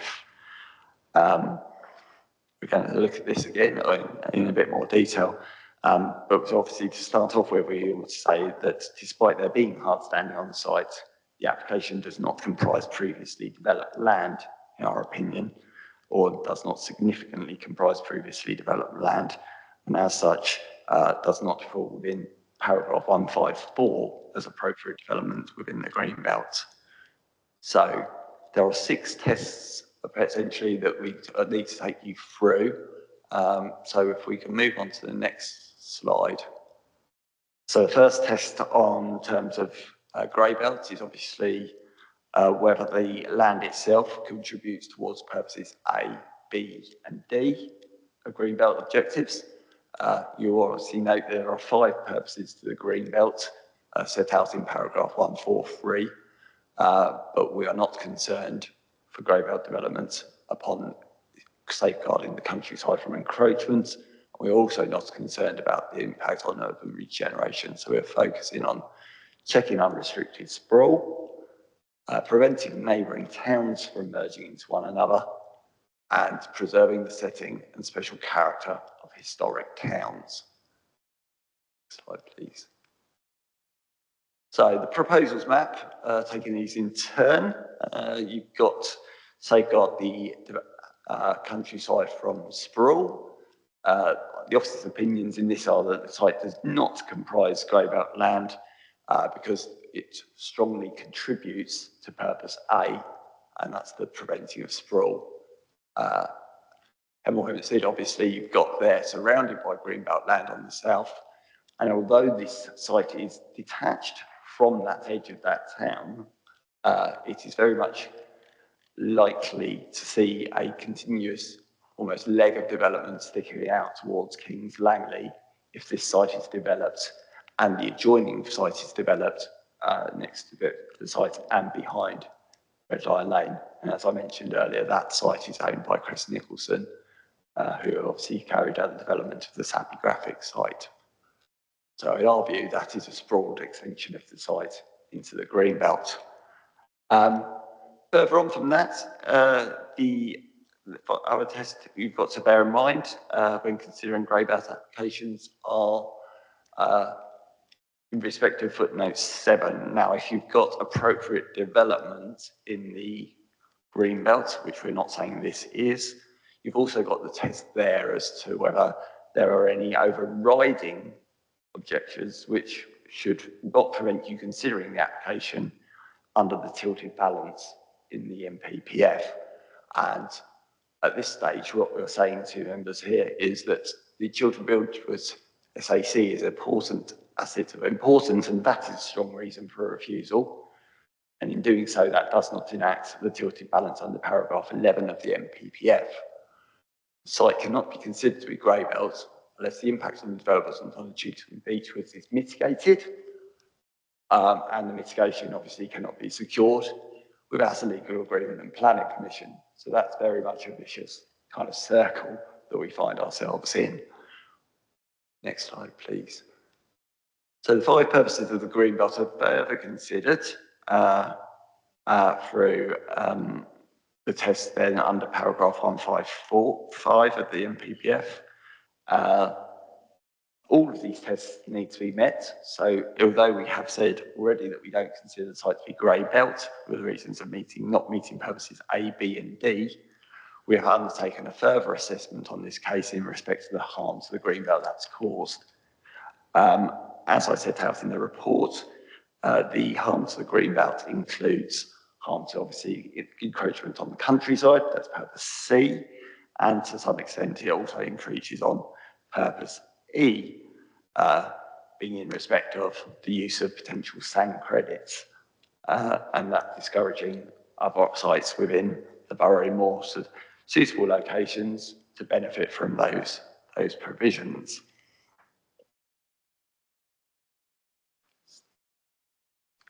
The fourth test, the paragraph 155, so now you've got to go into the tests as to whether the proposals that have a demonstrable need for the proposals. I think it's quite clear from our housing shortfall that there is a clear need for residential properties. There is also a substantial amount of evidence in the South West Herts local housing needs assessment, and that's covered in paragraph 8.35 of the report, that identifies that there's a substantial need for care home facilities. So we are satisfied that there is a need for this type of development. The site is also considered to be in a relatively sustainable location, as set out in paragraph 8.47 of the report. So those are two of those 4 points under paragraph 155 that are being met in this instance. Next. The final part of that test is the so-called golden rules. The golden rules are applicable to major forms of development. They include the provision of 50% affordable housing, necessary improvements to infrastructure, and the appropriate provision of new or improved green spaces within a short walk of the application site. We will conclude in terms of that matter that obviously the site, whilst providing 50% affordable housing and making improvements to infrastructure, does not provide green space within a short walk of the site. Next slide. So the green infrastructure map I've got pulled up on the screen there shows what typologies of green space are located within reasonable distance of the application site. A number of green infrastructure typologies are not accessible within a short walk of the home or are considered to be poor quality under this report. And particularly reference on the poor quality of open space provision includes that within the application site itself and associated with the layout and design. So this is the layout of the site before you, and now this is the hand over to Elspeth in a minute. As you can see, the site is shown in plan form on the left-hand side, showing the arrangement of buildings on the site. The right-hand side of the slide shows that there are significant constraints going across the site, which have very much guided the layout and appearance of the development. These include an existing culvert. It is the culvert that takes water effectively from the Gavebridge Park through to join up with the River Gade, where it meets up with the Grand Union Canal. And on the southern boundary of the site, you also have pipelines and sewerage infrastructure. The green on that slide is the attenuation features. And as I say, the easement lines are dotted on the right-hand side there. Thank you. Elspeth. I'm going to run through the elevations and floor plans. This is for plots 1 to 4, which are 2 and 3 bed semi-detached homes. They're located nearest the access and on the southern side of the new road into the site. Elevations and floor plans for plots 5 to 7, which are 2 and 3 bed terrace dwellings, and they're located to the south of plot 4. Elevations and floor plans for plots 8 to 14, which are 2 and 3 bed terrace dwellings fronting Lower Road. Elevations and floor plans for plots 15 to 19, which are 1 and 2 bedroom flats, and they're located behind the dwellings fronting Lower Road and further south. elevations and floor plans for plots 20, 21, 27 and 28, 3-bedroom semi-detached dwellings located in the southwest corner of the development. Then plots 22 to 25, 2 and 3 bed terrace dwellings also located in the southwest corner. 26 and 29, 3-bed semi-detached dwellings also in the same area. Then plot 30 is a 4-bedroom detached dwelling located in the very southwestern corner. This is another slide of the layout of the site to explain to you where the affordable housing will be. Plots 2, 3, 7 to 19 are proposed to be affordable housing, with 3 being in shared ownership and 12 rented homes. They're broadly located together in the wedge of housing south of the entrance route, west and adjacent to Lower Road, and north of the Wildflower Meadow. Northern and southern elevations of the proposed care home. The northern elevation will face the open field to the north, and the southern elevation will face the proposed residential development to the south. The eastern elevation will face the access from Lower Road, and the western elevation will face the canal. So the western one is the bottom one. Flood risk and drainage. Figure 2.1, flood mapping for planning. The flood risk assessment identified the site as being primarily located in flood zone 1. This map shows flood zone 2 in light blue and flood zone 3 in darker blue to include the canal. The grade corridor along the canal contains an attenuation swale. The other figure, 2.2, talks about the risk of flooding from surface water. Based on the hydraulic modelling carried out by the applicant, the developable areas of the site are at a very low risk of flooding and located outside areas at risk of surface water flooding. Safe access and egress is available to Lower Road from all areas of the site, although some flooding may occur around the play area, which you can see towards the centre and to the top. Next slide, please. Just going to run through the very special circumstances quickly with you. The harms, by definition, is inappropriate development, which is substantial harm. The objectives A, B, and C and E, which Rob has mentioned earlier, substantial harm. Loss of openness, substantial harm. Poor layout and design, substantial harm. Lack of a section 106, substantial harm. No Chilterns Beechwood mitigation, which is an overriding breach of habitat regulations. Then the benefits, delivery of homes, moderate to substantial. Delivery of affordable homes, substantial. Care homes, substantial. And biodiversity net gain, moderate. That's it. Thank you, Chair. Thank you, Elspeth. Right, we have some speakers. Speaking against the officer's recommendation is Mr. Taylor. You have 3 minutes. Thank you, Chair, for the introduction.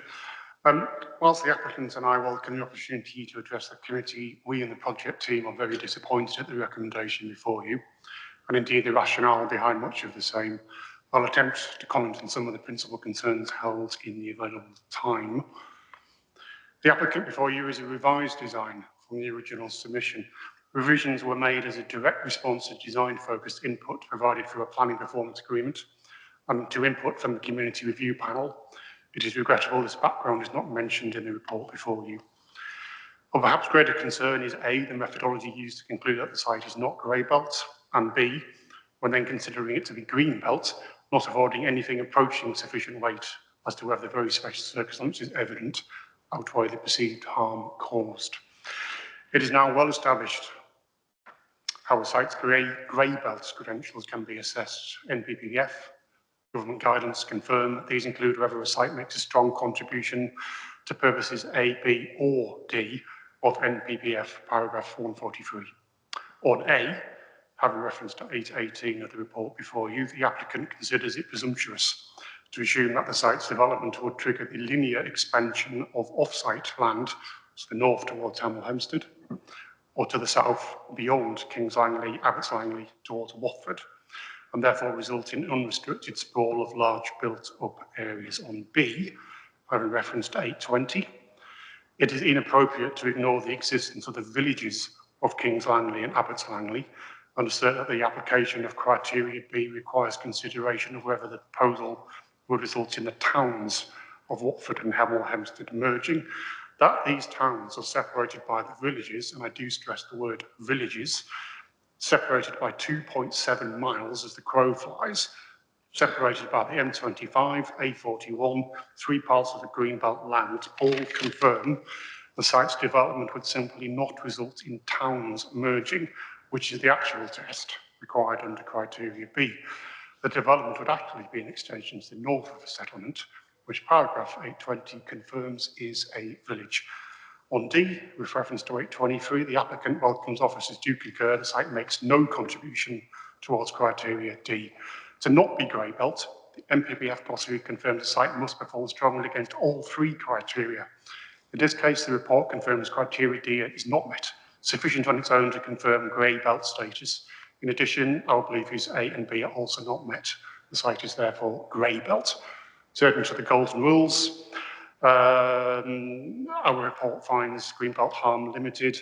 We have a 50% affordable housing. We provide open market care homes and care beds in homes in this area, which we acknowledge is in requirement. And I'm running out of time. You have run out of time. Thank you. Thank you.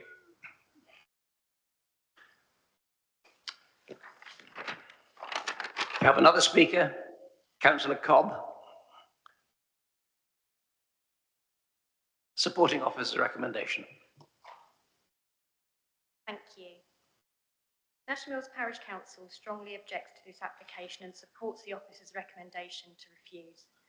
Contend that the development would be inappropriate development in the Green Belt and contrary to the fundamental aim of the Green Belt policy. Very special circumstances have not been successfully demonstrated to outweigh the harms identified. The loss of spatial openness would be substantial. It would physically merge 2 settlements. The site forms part of a pleasant, open, rural setting. The site marks the border of Nash Mills and Hemel Hempstead on one side with Abbots Langley, and over the canal with the Kings Langley. Its development would mark a decision to permanently merge the Dacorum Borough and 3 Rivers districts. A development of this nature would irreversibly affect the community of Nash Mills with its village community feel. Nash Mills is unique as a parish in Hemel Hempstead. The site forms part of the countryside that stretches from the valley in which it sits up through Abbots Hill to Hyde Farm, Pimlico and beyond to St Albans. It is adjacent to the towpath of the Grand Union Canal, which is used extensively for leisure walking, giving quick and easy access to the countryside for residents of the surrounding urban areas. It is an invaluable environment to escape, boosting health and well-being. The footpath experience would be significantly harmed by urbanising it through the proximity of a housing development. The proposal's documentation of local transport routes, schools and businesses is highly misleading. 2 of the 3 bus routes only run on selected days of the week, so the nearest effective stop is in fact on London Road in Kings Langley. On schools, it omits to mention that the nearby school is private and that the next closest is Nash Mills Church of England Primary School, which is already oversubscribed and has a very specific eligibility criteria. Thus, in practical terms, any available schools further away would require parents to use cars to drop off or collect their children. Finally, parking. It's well documented that Nash Mills suffers from significant parking stress. The lack of capacity within the Nash Mills Wharf development has forced parking overflow into surrounding streets, to the detriment of those residents of the streets. No further development should be permitted, which would add to this stress. Herts County Council consultation response suggests additional double yellow lines on Lower Road, but this would only once again displace the parking as demonstrated previously in Red Line Lane, thus increasing the harm to residents and users of other streets in Nash Mills, potentially including those within this proposed development. Nash Mills Parish Council urges you to refuse this application. Thank you. Thank you. And now we have Councillor Madden also speaking in support of officer's recommendation. Many thanks. In Decorum's extraordinary council meeting last October, you will remember that I rose and spoke in strong support of the local plan being progressed to Regulation 19. It was voted through with many comments that this is the least bad option for our borough, and we all spoke about how precious our greenbelt is. One of the points I raised very clearly that night was regarding the importance of voting to support the local plan to protect the residents of Nash Mills and South East Hemel Hempstead. My reason for speaking out was, as I explained at the time, to protect the tiny amount of open greenbelt space that separates Nash Mills, part of Hemel Hempstead in Decorum, and the part of Kings Langley and Abbots Langley that's in Three Rivers. There are literally 2 fields that give us that separation. I really hope that the committee have all read the very detailed letter from Carebase that was sent to everybody, the care home just a few metres from the site. That letter really lays down the case for refusal very clearly, as does the officer's report. One of the reasons that the Greenbelt was designated all those years ago was to stop the urban sprawl and keep settlements defined. The 2 fields that separate Nash Mills from Three Rivers have always been a concern to me, since Crest Nicholson bought the adjacent one, closest to Red Line Lane back in 2008 from Mr. Keneally. That field was bought from Mr. Keneally, and of course the developer has been sitting on it, watching and waiting to build on that field to see what's going to happen with this one. The application site has been the location of Nash Mills Boot Fair since long before I moved to Nash Mills, at least 30 years, and maybe much more ago. This has always caused traffic issues on Sunday mornings, but as far as I'm aware, no one has ever complained because it was a welcomed local event.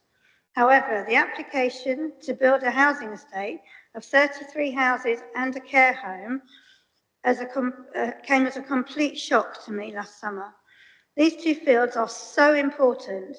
They have never been included in any strategic plans within Decorum and are not included in the version of the local plan that is currently being scrutinised.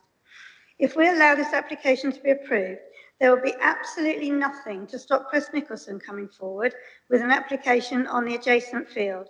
The damage will have been done. Our proposed local plan had carefully identified areas of Greenbelt that needed to be sacrificed, but these fields were excluded, specifically excluded from that plan. I believe that it is imperative that we stick with the local plan's proposed Greenbelt sites and push back hard against any further inappropriate encroachment onto the Greenbelt. Otherwise, where will it end? Added to the Greenbelt issue, we also need to consider the extreme parking pressure in this part of Hemel Hempstead. Nash Mills Wharf was built with approximately 100 too few spaces before we had a parking standard. And these 100 cars park all around the local streets. Until HCC decided to put double yellow lines on Red Line Lane against my recommendation, 40 of those cars were parked along that road. But since then, they've started parking along Lower Road, past the Village Hall and Mr. Keneally's field. This is already causing great difficulties for access to the Village Hall and people driving along Lower Road around the sweeping bend. The exit from the Village Hall is now blind, and extra traffic and parking in this area would add even more pressure in a site that is already so congested.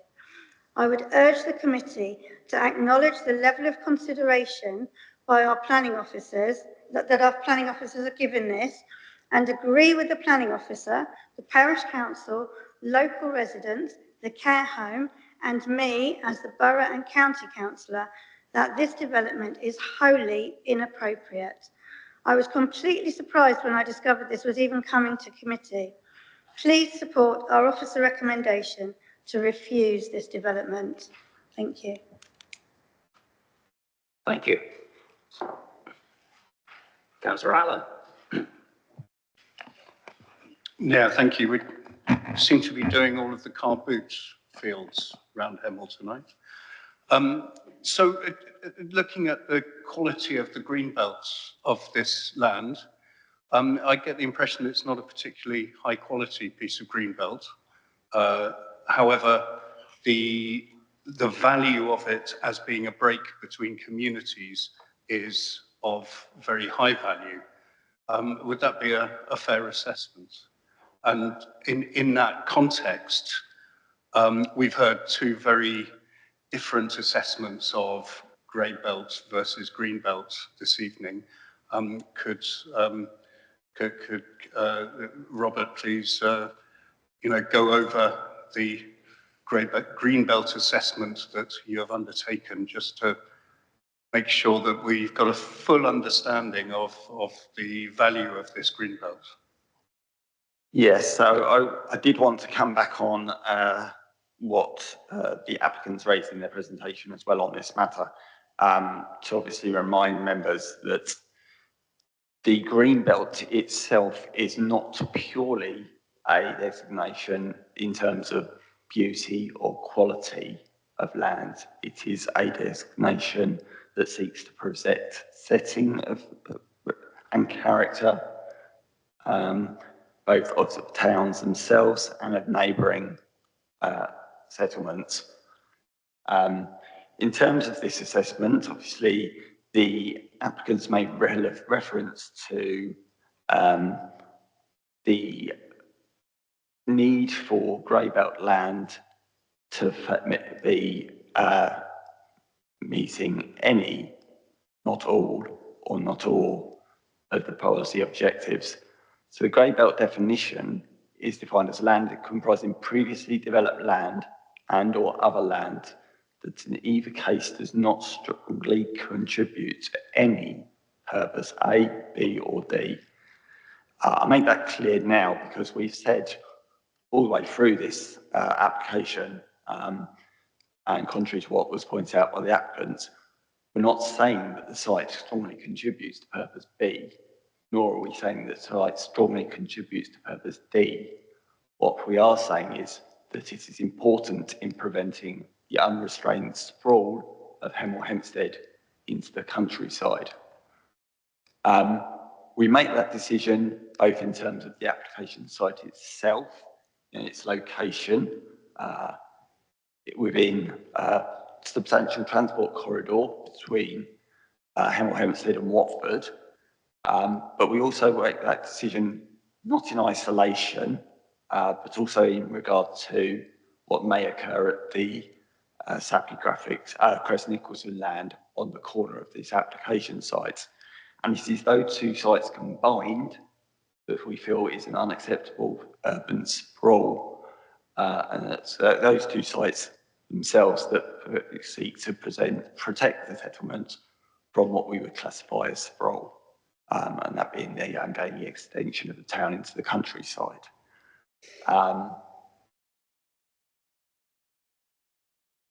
That view has been double-checked with Francis Taylor Building and KC's council there, particularly in terms of the point of isolation and whether that was a reasonable assumption to make. And I heard earlier from the applicants that it was unreasonable for us to judge that land on the corner.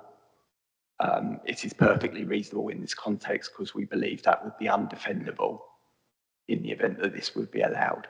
So the site is sprawl, it is ungainly, it is not a logical extension of Hemel Hempstead.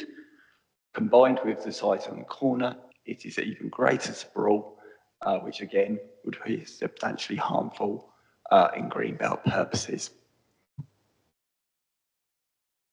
So my summary, my take from what you've said is that the quality or otherwise of this greenbelt land is irrelevant, and the fact that it acts as a very important buffer in avoiding urban sprawl between the two communities is of very great value within the Greenbelt legislation, and that I'm guessing is a position the council can defend if this goes to appeal. Yes, we believe it is a defensible position.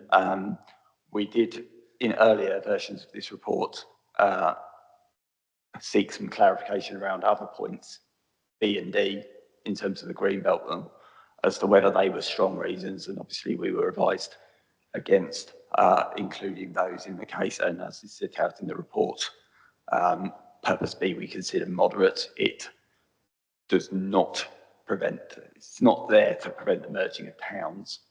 And obviously all our Greenbelt studies have indicated that Hemel Hempstead is not a historic town, nor would it affect the setting of that site, but it is purely to purpose A that strips that away from being grey belt land.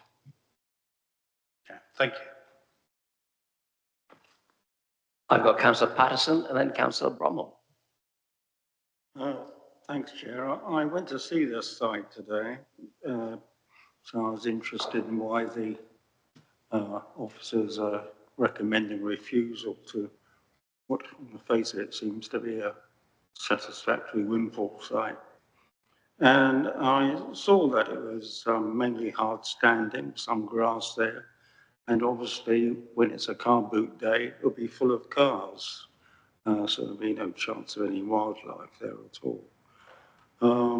It seems to me that there's a gross exaggeration of the need to separate Kings Langley and Nash Mills. It's rather like expecting to separate Berkhamsted and Northchurch. They're so close anyway that, and our needs are so great, we've got such a miserable supply of housing that any windfall site ought to be grabbed with both hands and discussed with the developers, which it doesn't sound as though we've done yet, have we? And I can understand their disappointment, really. I can also understand Nash Mills Parish Council objecting to it because it could be built right next to their village hall. So I think there's a degree of NIMBYism here, as well as Point of order, Nash Mills Village Hall is nothing to do with Nash Mills Parish Council. Thank you for that intervention. Oh, well, Clarification. that's useful clarification, but it presumably explains why there are so many objections. Okay, well, we'll forget about that. I'll withdraw that remark. And, but I won't withdraw my general thrust that there is a strong case for building on this grey belt land. And if the elements are yet to be met, that's because they haven't been discussed, I would have thought, rather than they can't be met. I would have thought the applicants are quite happy to make contribution to a SANG.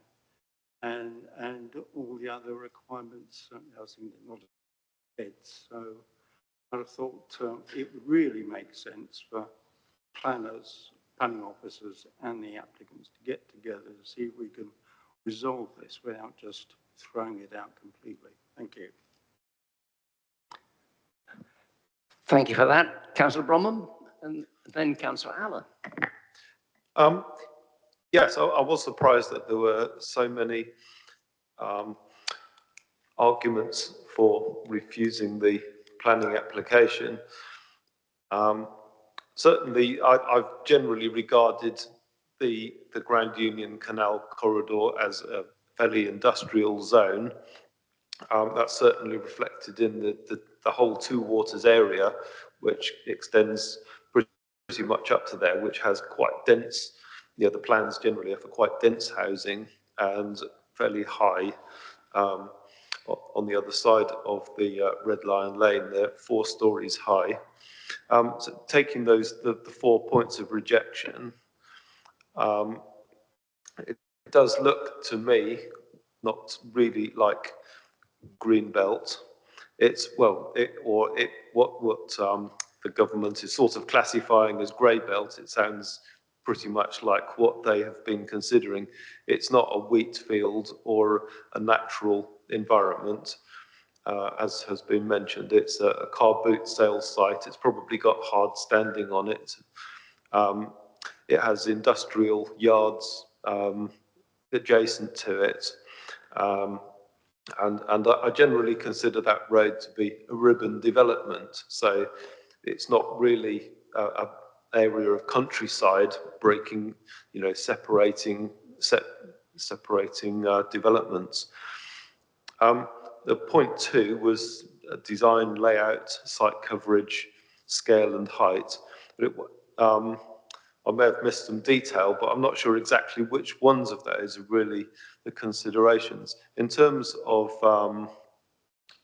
the access, that seemed to be, it's got 2 access points onto the canal, which is suitable for cycling and walking, which is quite good. In terms of, for parking, yeah, I have seen the great deal of parking stress on the Red Lion Lane adjacent, largely due to the high density of housing off in that direction, but I'm not sure that that's how relevant that is. There is a small car park there as well. I'm not sure who that belongs to. And there's definitely, considering the density of housing in this area and the whole Two Waters area, we do desperately need improvements in public transport. And I really hope that that will, together with the active travel, alleviate a lot of this parking stress that we have. In terms of the height of the buildings, they're 3 stories high. So on one side, we've got 4-story high buildings, and on the other side, we've got a railway embankment and bridge going over the road. So the height is probably not that prominent. There is the legal agreement for infrastructure. Seems to me that that should be a condition on the planning permission, whatever those, the section 106 and all those conditions. I haven't looked at the detail of that, but it seems like it shouldn't be an insurmountable hurdle. Also, the no Chiltern Beechwoods mitigation, presumably meaning that they haven't found a SANG site to mitigate it. Again, that would be a condition of any provisional permission. And the field next to, behind the village hall, be it parish or not, yeah, it does look like it would be a good site for a recreational area, and being, say, I would, maybe, and it sounded as though that is in the private ownership as well. So possibly that could be used as a SANG, which would greatly benefit that whole neighbourhood as a recreation area. And it would also tie it into the canal towpath, which is a very good active travel route. So yeah, I'm surprised that it's been refused so, or the recommendation to refuse it has been so assertive. I would suggest giving it permission, but with all those conditions attached. Thank you, Councillor Allen.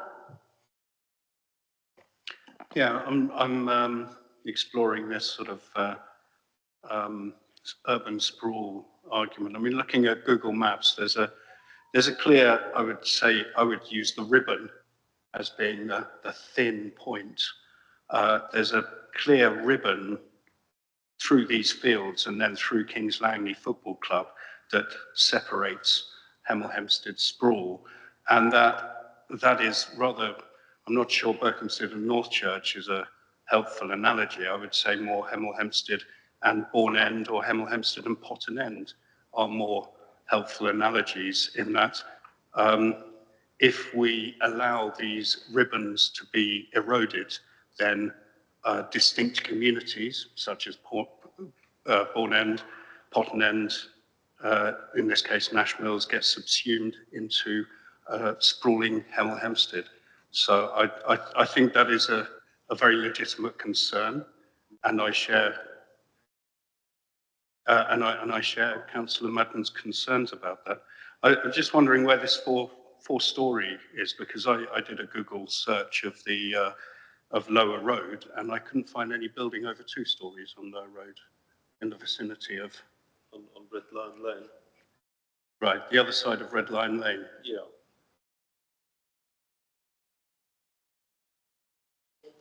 Yes, I'm familiar with them. It's also a care home.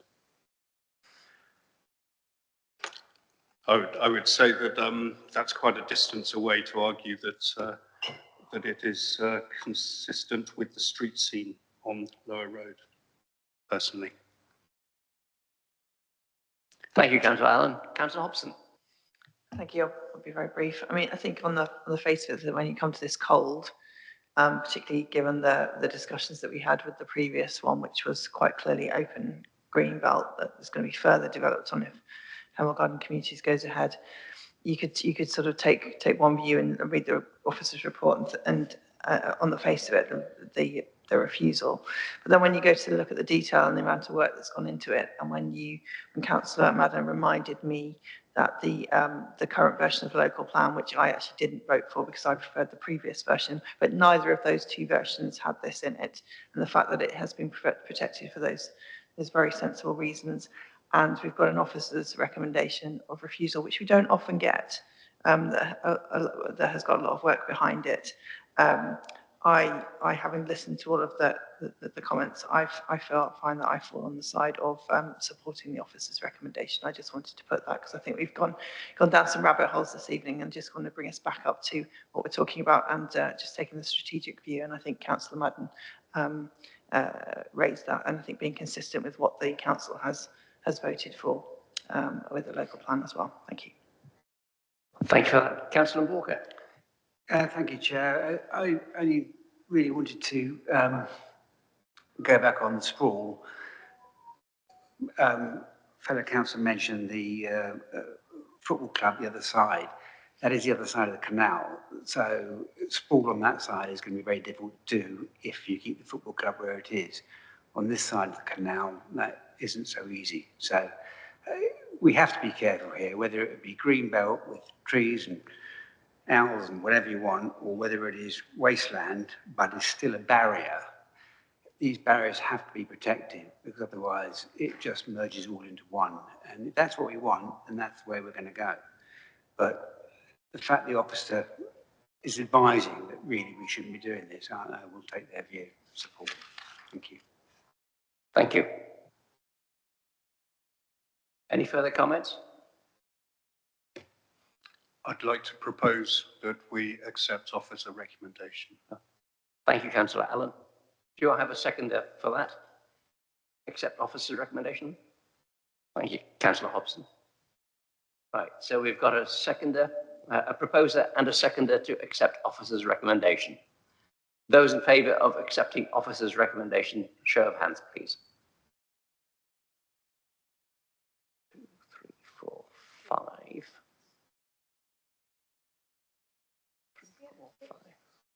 6 in favour. Those against officer's recommendation? 1, 2, 3. So officer's recommendation is carried, and I'm abstaining.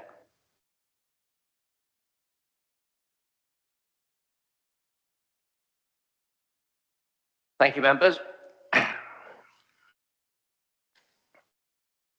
Right. Moving swiftly on. Back to 5C, I think.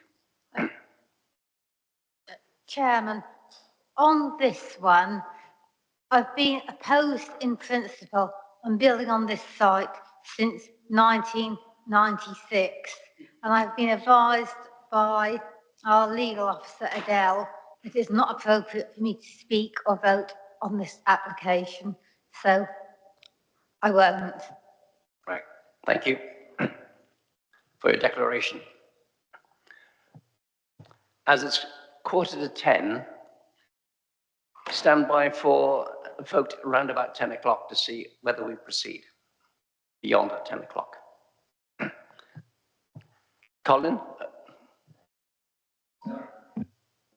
Yeah, I mean, oh, bit of an echo. I think this item is likely to take us beyond 10 o'clock. So if, but would be, but we still have, we don't have to finish at 10:30. If we're started an item this early, we will have plenty of time to finish. But I think if you're minded to take a vote, whether we can go up to 10:30 as opposed to 10 o'clock, then perhaps now would be the time to do it. I'll take a steer. Right. We might need to go until 10:30. Are we agreed? Thank you. Colin, thank you for your patience. Thank you, Councillor. Hang on a second. We've got Councillor Patterson. Can we deal with the final one because it's so quick? Otherwise, it will be overlooked probably. Philip. Well, if we cannot start an item after 10:30. So we can conclude this item if it goes beyond 10:30, but we can't start an item after 10:30. Yeah, I know. But it's switch them round because we'll still, if it only lasts 5 minutes, then we'll be easy enough for us to. So maybe you can do this one, it takes short time, and we'll do the other one, and it takes helpful to still carry on until 10. So we get to do both of them anyway. well, I'm happy as long as 5C reaches a conclusion. Right. That's it. Comes through our head. Right. So do we do this by E then? Yeah. Can I just raise a point that at the meeting that I wasn't here, and there were 2 items that the parish council spoke on, they did raise a very strong complaint at the parish council meeting following that the committee was far too tired and was, after all the heavy agenda, was not in a position to be answering, looking at applications at 10:20 at night. I have to say I'm feeling a little bit like that now. I'm exhausted and I haven't eaten. So if you're going to put a small one in first, I'll probably be going home if that's okay. I'm just shattered. If you're doing the big one first, I'll stay, but not if you're putting other ones in front of it, is what I'm trying to say. Right. In which case, let's do the big one first. Okay. Thank you, Councillor. The application site is LA3, land at West Hemel Hempstead, and the application is the submission of details of all matters reserved pursuant to the outline planning permission that was granted in 2021 for the site. The application relates to 253 dwellings, car parking, garages and incidental buildings and the internal roads. And as I've just stated, the principle of the development was accepted in 2021 and we're considering only the reserved matters under this application. So those details are the details of appearance, landscaping, layouts and scale. Just before I move on, there was an updated report on the website. There were no changes to the body of the report. There were just a few internal comments on the original report that we removed. There are a number of addendum points, such as new amended plans, changing to the wording of conditions 2 and 3, and a new condition 4, which restricts permitted development rights from some plots. Post-addendum, there were further revisions to condition 4 in terms of the plot numbers that were referenced, and a new apartment floor plan referenced in the approved plans condition, just to correct some inconsistencies. So there's a long background to the site, as with Nigel's LA1 site. It was first identified for development in 2013 under the core strategy, and then it was allocated for 900 homes, associated community and social provisions, traveller sites and open space within the decorum site allocations in 2017. In 2021, we approved a hybrid planning permission for 1,100 homes on the site in total. 350 of these were granted full planning permissions. That was phase 1, which is currently under construction, with a further 750 granted outline planning permission. As I've said, this application relates to reserved matters approval for phase 2 of the development, which comprises 253 dwellings being delivered by Taylor Wimpey. This phase is located in the north of the wider site. Again, the reserved matters being considered are layout, scale, landscaping, and appearance. The principle of the development has been established through the outline planning permission, and access to the site from the avenue and Long Chaldon were granted in full under that hybrid planning permission in 2021. The next slide, please. So this is just the site location plan on the left and a satellite view on the right. On the left-hand plan, the wider site is outlined in blue, with the application sites outlined in red in the north of the site. The site's located on the western side of Chaldon. The wider site spans from Piccotts End Lane in the west to the built-up area of Chaldon. From north to south, it spans from Piccotts End Lane all the way down to Chaldon Lane. The application sites, the areas outlined in red, comprise 3 fields separated by hedgerows running north to south.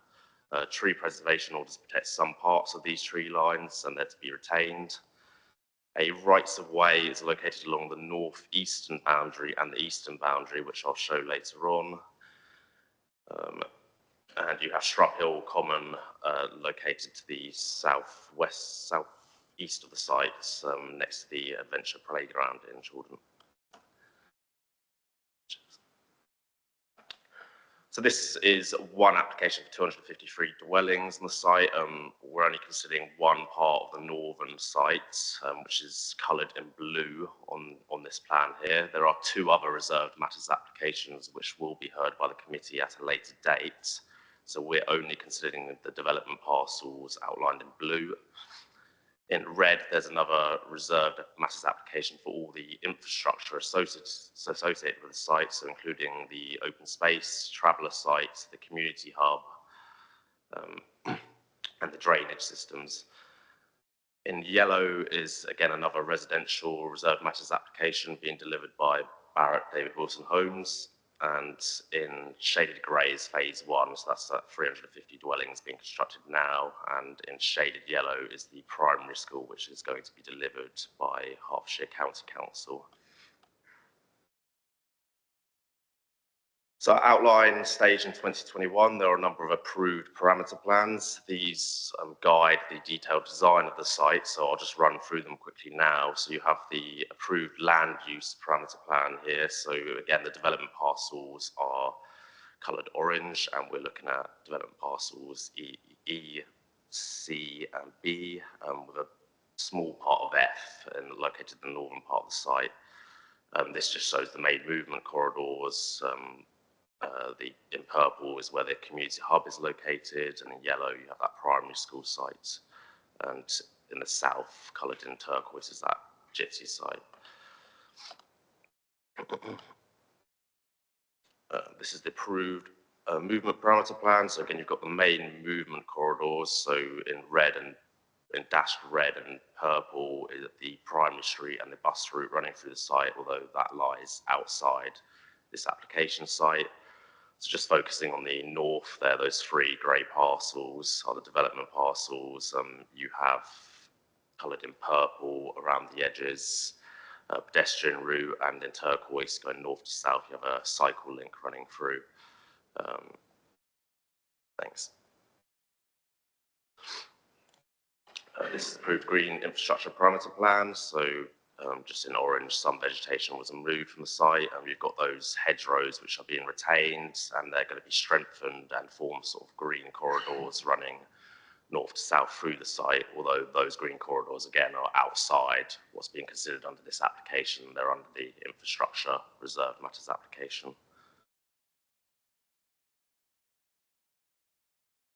So this is the hydrology parameter plan. So again, just focusing on the north part of that site, you have in purple stars a number of attenuation basins around the outside of the site, which we'll cover later on. In pink, you have some deep borehole soakaways, which have been reviewed by the lead local flood authority at the outline planning permission stage. You also have conditions which secure the final drainage design, as well as the final management and maintenance plan for all the drainage features. Next slide, please. So just before I move on to site photos, this is just a view of the site plan. So again, we're just reviewing both the housing and the internal road layouts and landscaping within sort of the red outline areas here. On the top right-hand side in an orange dotted line, you can see where that rights of way are referred to as located, and you'll see in some of my site photographs.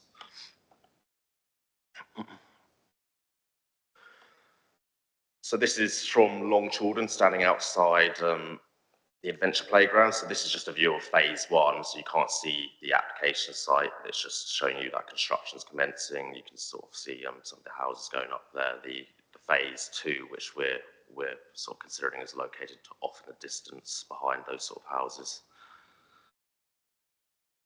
The photograph on the left is just walking up the rights of way from Long Chaldon, which spans the eastern side of the site. It's largely screened from view, but you do get some views over to phase one. Again, phase two isn't visible from here. It's way off to the right-hand side, further north in the site.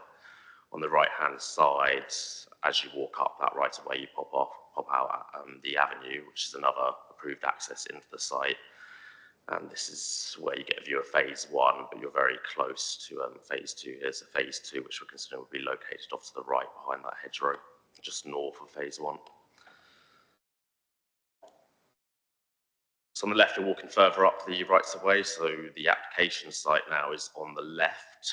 You can't see most of it through the vegetation. You might see some slot views in winter time. And on the right, I've walked all the way up to the north. So I'm in the northeastern corner of the site now. So you can see on the right-hand side, the first field, there's some groundworks associated with the archaeological investigations that have taken place. In the distance, you can see the purple sort of construction compounds, which we saw in the previous photos. That's phase one.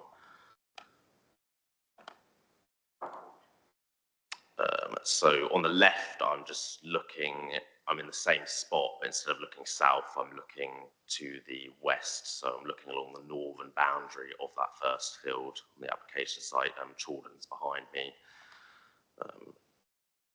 On the right, I've walked further up the northern boundary of that field. I'm looking back on that northeastern corner where the photograph on the left is taken.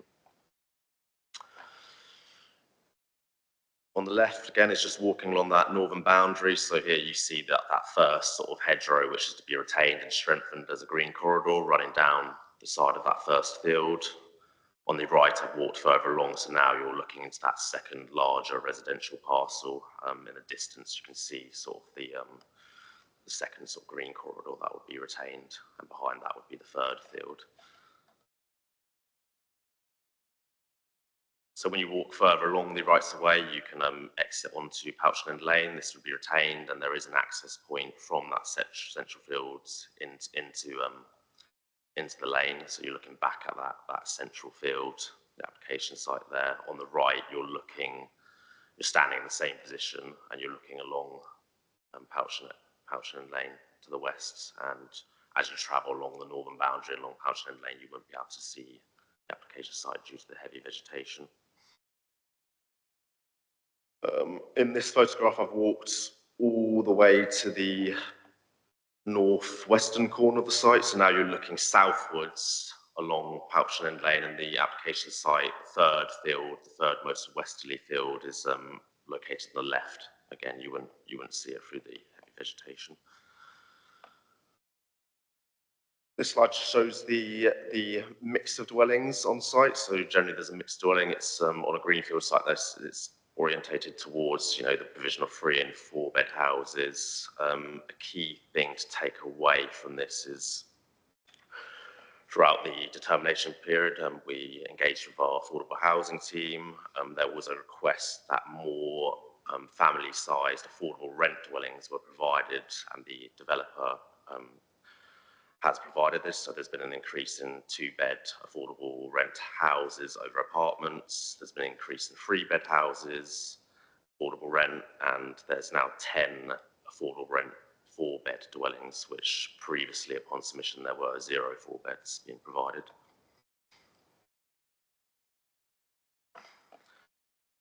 So this is one half of the proposed site layout, so the northwestern side, sorry. Generally speaking, the approach to the layout is setting a different hierarchy of streets with slightly different patterns of development, unit types and landscaping within these street hierarchies. So there's primary street areas, green edge areas and neighbourhood housing, which is in the core. There's also slight differences between the hard surfacing arrangements, the size of the dwellings in these areas, the building lines, and throughout the process we've engaged heavily with the applicant's design team where we've secured a number of amendments. So this revolves around sort of breaking up hard surfacing areas, increased use of block paving in some areas, increased street landscaping with greater use of feature trees at key locations. Some dwellings are reorientated with the relocation of garages where previously some gardens were flanked by multiple garages on multiple sides. We've looked at the materiality of dwellings in terms of adding new material palettes, carrying on sort of materials around the flank elevations of the dwellings, and improved focal spaces within the development, which I'll show you later. There's also 2 apartment blocks just in the southern parcel. If you just go back one, Heather. Just in that southern parcel of the red outline, there's 2 apartment blocks which were also amended, which I'll show later. So this is the second part of the proposed site layout. So again, you're looking at that northeastern sort of side with the rights of way where those photographs were taken. Again, it was the same approach to the amendments in these locations. And there's a vastly improved focal space in this area, which I'll show in the next slide. Overall, again, in those green corridors, they're maintained, they're outside the application site, but you can see there's good access to the green corridors and links to other areas of the site, as well as further beyond. Again, this is just an example of some amendments, so that this is one of the focal spaces in the development which were amended. There's generally more visual interest to this space on this prominent corner plot, with great use of feature trees, which are shaded in yellow. It's just a more active space as well that can be used as park benches, indicated on the landscaping plans there. So this was considered a good improvement to that street scene. And you can see on the approach to that focus space is a number of 2.5-storey dwellings to provide a more active frontage on the lead up to that area. This is showing the eastern boundary of the development. So you can see the existing housing insured on that other side of the rights of way. It's just noting that there is sort of a grass creek area that extends into the green corridor. This is unfortunate in design terms, but for technical reasons it's required because there's a gas governor below ground in this location, so access arrangements are required. So that's required for maintenance to that underground gas governor. We've amended the landscaping plans to sort of include landscaping around that area. There's also a retractable bollard going to be placed there to restrict parking outside those maintenance times. The developers also provided us with a spec of a high quality grass creek that can be used, and we've secured further details by condition.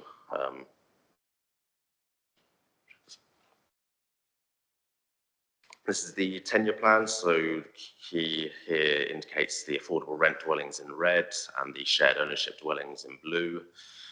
Overall, there's a clustered approach, but it's considered there are no overtly large clusters of affordable housing, so it's in clusters but spread throughout the site. So there's no objection to the location of the affordable dwellings in this application site.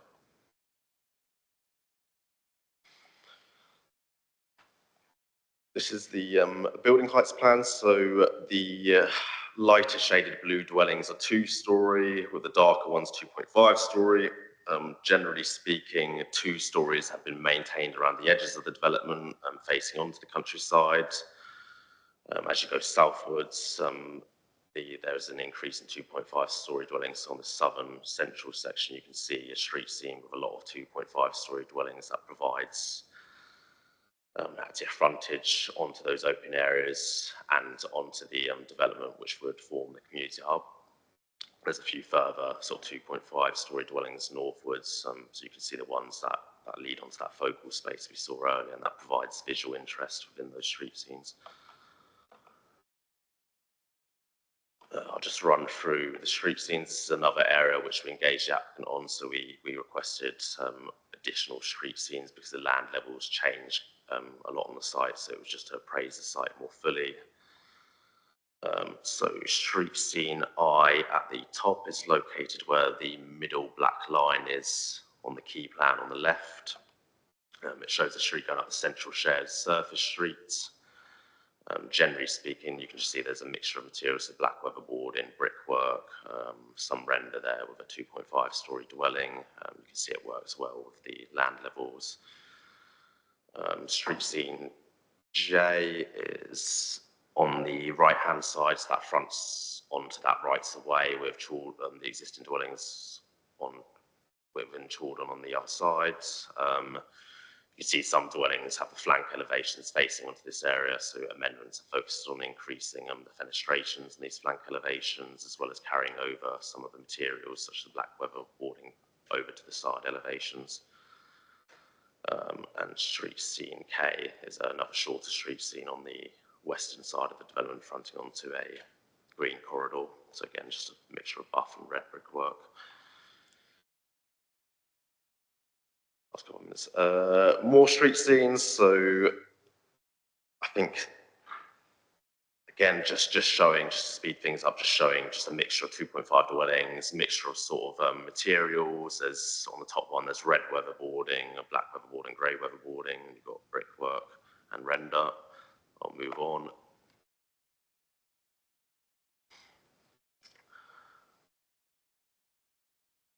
And this is just another street scene. So again, just showing that the land levels work. Again, there's some chimneys on those corner plots. We've added bay windows to some of the corner plots as well, which weren't previously proposed. Mixture of forms there.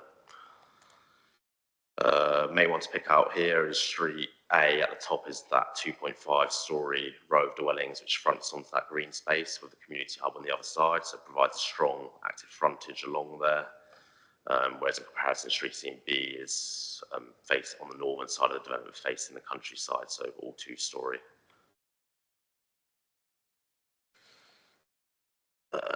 Again, street scene CC, just showing a mixture of materials, showing the land levels and context. Yeah, next slide, please. So as I alluded to, the land levels changed a lot on site, so we had to sort of look at the levels between plots in terms of the rear gardens. The applicant submitted an illustrative sort of garden section. This shows certain design solutions that could deal with sort of the change in land levels to safeguard residential amenity in terms of overlooking. So this just shows that the gardens can be stepped with several retaining walls, and in between them you can have an extra trellis to sort of obscure views between plots. We've secured more details. So the full list of plots where these design details will be applied is secured by condition. Again, these are the apartment blocks. So this is a larger apartment block in the southern part of the development. It's opposite the neighbourhood area play. This is a shared ownership block, but again, amendments sort of improved the roof form, the hipped roof with the front gable ends. The private terraces to add projection to the elevations. You've got stone sills around some of the windows, and just carrying through the proportion of the brickwork up those gable ends and the central sort of portion. So they were considered acceptable.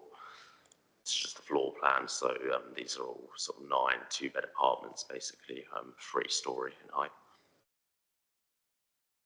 It's a small apartment block right adjacent to the one we saw before. So this is contains 1 beds and it's affordable rent dwellings. The same design amendments were sort of made to improve the appearance of this apartment block. Again, just the floor plan. So this one's 6 one-bed apartments.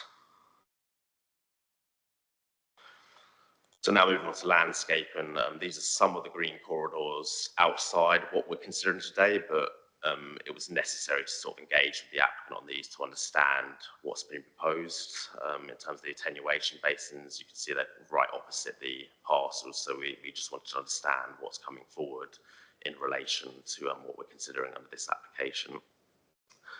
So there's 7 sort of attenuation basins. Overall, we've sort of focused on the design of these, the accessibility. I've highlighted these in orange, so the first orange circle contains 2 basins there. There's 2 on the southern section here. I'll show these in more detail, but I'm just highlighting where the locations are. If we move on, to move further west, there's another sort of attenuation basin in the centre there. This one's not accessible. It has 2 sort of retaining walls on either side, which would be heavily planted. Again, moving further west, there's 2 more sort of attenuation basins. So that's just highlighting location 7 in all.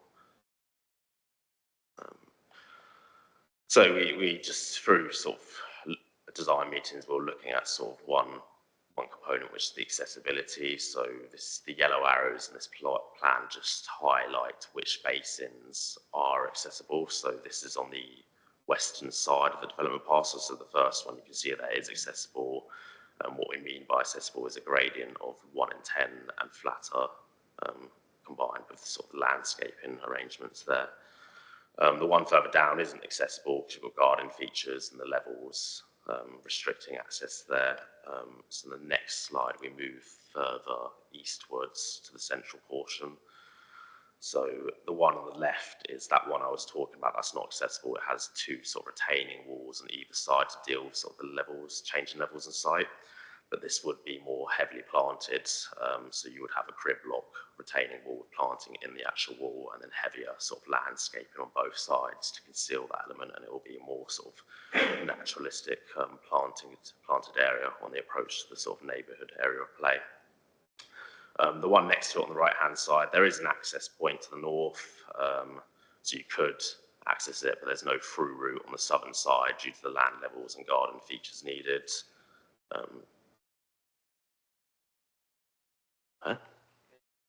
Last slide, cool.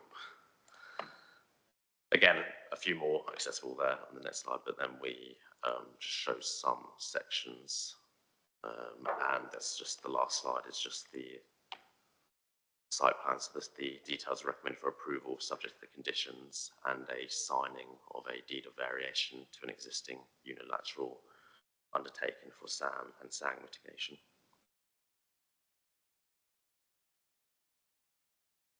Thank you, Colin. Right. Over to you, members. Questions? Comments? Councillor Hobson. Hi, very quick question, preceded by a comment.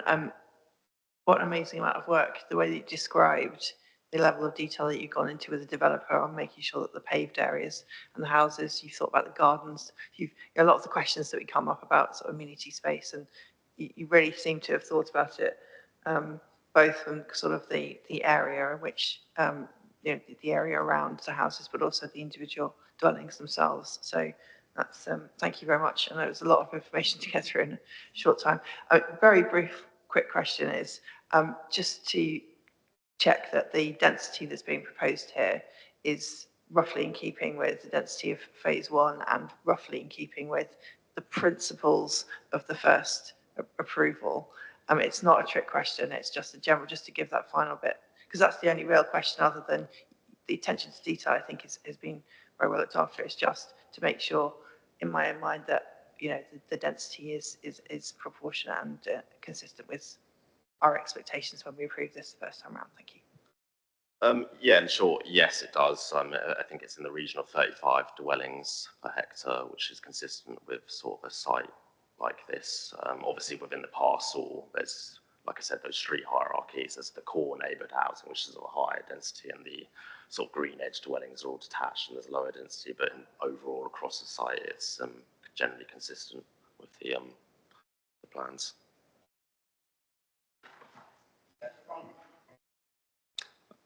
Yes, again, impressive level of detail there, and all the height profiles and things. And so I assume that lots of things have been considered about connectivity, lots of pedestrian permeability and bin lorry routes that can don't to avoid them having to reverse and things like that. Assuming all those sort of things have been taken care of, I'm wondering what the stewardship arrangement is, and have these roads been, all the areas been designed to be adoptable by the local council? So the Hertfordshire Highways are undergoing sort of a Section 38 process with the developer at the moment. So a lot of the main roads they're still sort of looking at which sort of areas won't be. But we also sort of have conditions which refer to sort of the management practices, which we'll look at when they're submitted for phase 2, which I understand the developer is looking to proceed with this site, part of the site fairly quickly. So those conditions are prepared now, which we'll look at. But some may not. It's depending on how they've been designed and whether the Highway Authority wants to adopt them. The main primary and secondary issues definitely are.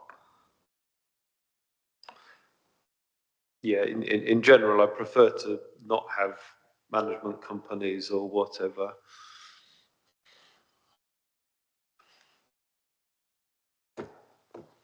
But has that been decided whether there will be a need for management companies or not?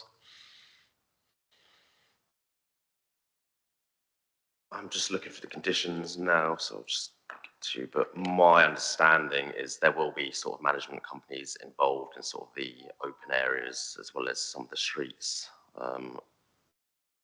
That's my understanding. Thank you.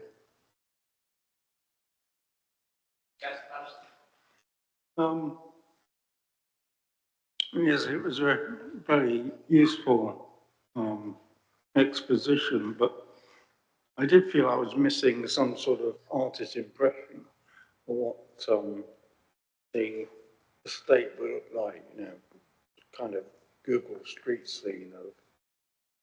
It's not quite the same when you just see a plan like that to work out, if you were walking around it, how you would feel in terms of spatial satisfaction, that kind of thing.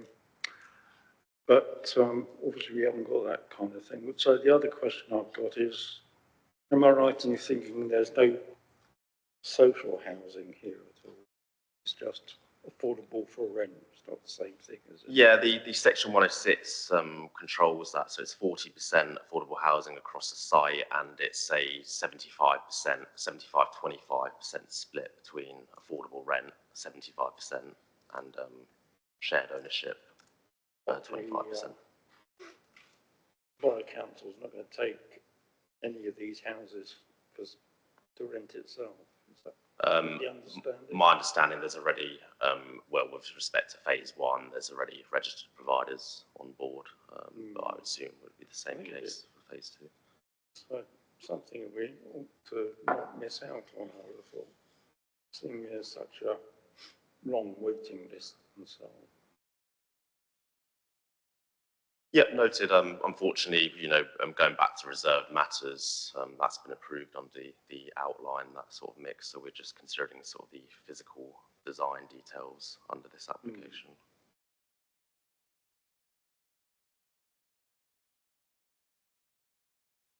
Do you have a question? Sorry, I apologize. Sorry, this is Councillor Patterson. Yes, yes. It pointed out to me that the council could buy some of the house. Having a social house was suitable, for example, the 1 or 2 of the apartment block. Yeah. Thank you. Right. I think Councillor Allen. Yeah, I just wanted to know whether there's any consideration about biodiversity and green corridors for wildlife in the view of Shropshire Common. that is to the south of what's on the picture. That means that there's connectivity between Shrub Hill Common and which is an SSI, and wider the wider natural habitats of the area. Yeah, so that hedgerow on the north, in that plan, you can see the north eastern side connects all the way down to Shrub Hill Common. So originally on the landscaping plans, it was stated that that would be maintained to a height of 1.2 metres, which the county ecologist objected to. So we've removed that from the landscaping plan, and that's to sort of allow it to grow out. There will be some management, but that will come in under condition 30 of the original consent, and then we'll sort of look at the what the ecologist wants at that stage. There was other sort of mitigation in terms of ecology at the outline stage, so I think there were ecological contributions for sort of management Shrub Hill Common itself. There's a reptile receptor site further south in the wider site, which would allow reptiles safe haven, and obviously you've got a wider sort of green network there with all of the planting that's going in those attenuation basins. In terms of formal biodiversity net gain, it doesn't need to provide that due to the date of the permission, which was before the legislation came in. That is a footpath, though, and you know, in terms of being a corridor for life, for wildlife, as you know, the top end. Am I right in thinking that's the footpath? Goes down past the adventure playground. Am I reading the map right? Sorry. Yeah. Yeah. But to the north, to the northeast, there's the very thick green bobbly bit, which is presumably the corridor you're talking about. Yeah, so yeah, that runs. That's a footpath, runs all the way down from the farm at the top, down towards Shrub Hill Common. Yeah, so the rights of way outlined in orange runs along that green corridor, and yeah, down the eastern side of the boundary, and that connects down. Yeah. Mm-hmm.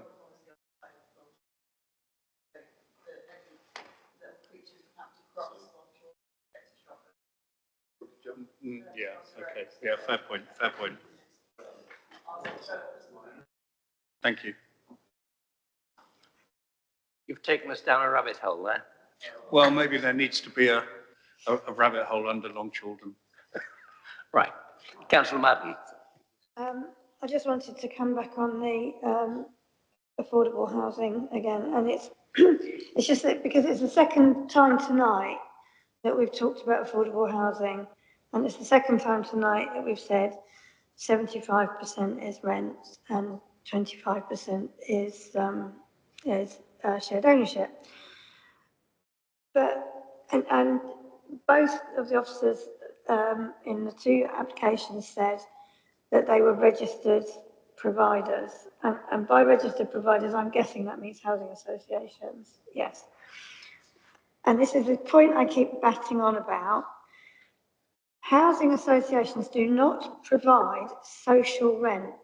When I was helping residents recently to get housed, when they come up to be bid on, they're about £100 a week difference between a social rent, a council house, and a housing association house.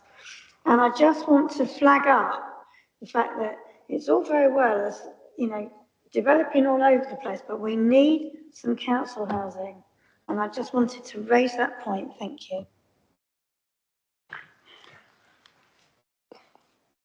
Councillor Madden, I think you're asking for some government intervention.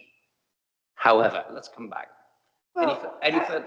With all due respect, Decorum has always said it prides itself in building council houses, and we need council houses.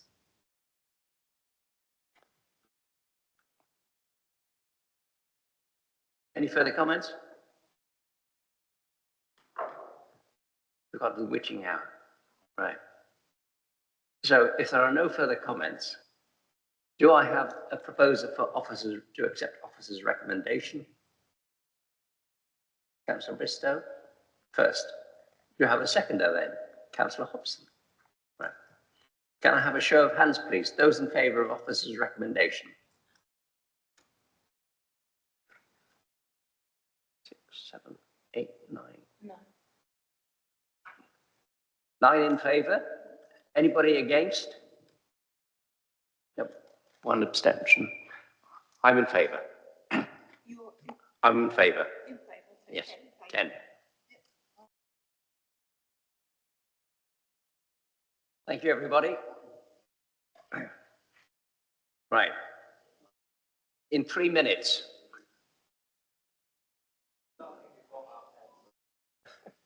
Right, 3 minutes. Item 5E. Heather, You're over going to to have you. to excuse me from this one. I've got to go, sorry.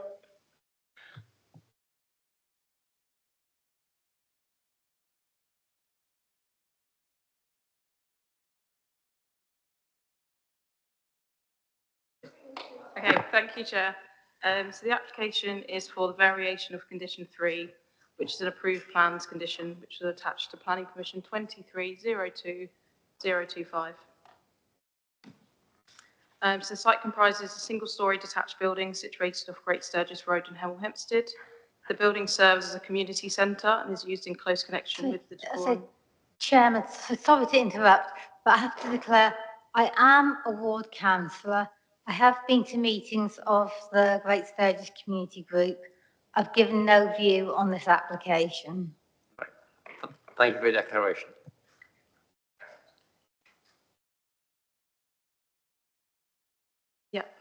So the building serves as a community centre and is used in close connection with the Dacorum Borough Council dispersed supported housing scheme at Varney Road. So you can see on the plan the brown lines around the building just show public footpaths. The key thing to note is that planning permission was granted for single-storey front and rear extensions, and this application seeks to make slight alterations to that permission to respond to drainage issues that were encountered when trying to implement the original scheme. So the key changes are that the front and rear extensions would be sited closer to the northern site boundary, and there'd also be minor alterations to the rear extension. So there's a slight alteration to the roof form of this structure from a flat to slightly sloped roof and the installation of roof lights. There's also minor amendments to the internal layout of the building, and existing windows would be replaced with new windows. So this is the existing site plan. These are the existing elevations. So you've got front, rear, and then the 2 sides. This was the previously approved scheme. So you can see the front extension provides a new laundry room and new warden's office, and then the rear extension provides a common room extension. This is the proposed scheme. So again, the same facilities are provided. You can see the front extension is resited slightly closer to the northern site boundary, and the same with the common room extension. And here's a comparison plan. So again, you can see really minor changes being proposed under the current scheme. The next slides just show the elevations. So you've got the approved plan, plans of the approved scheme at the top and the currently proposed scheme at the bottom. So this is the front elevation. These are the rear elevations, so you can see the difference in the roof form and the roof lights. These are the side elevations and the other side elevation. Again, you can see the difference in the roof form and the roof lights to the rear extension. Next are just some site photos. So these are taken showing the front elevation of the building. These are looking towards Long Children from the front site. These are looking towards 14 Great Sturgis Road. These are taken from the public footpath to the side of the site. These are views from the rear of the site looking towards properties along Long Children. These are views from the rear of the site looking towards properties, the Hollies.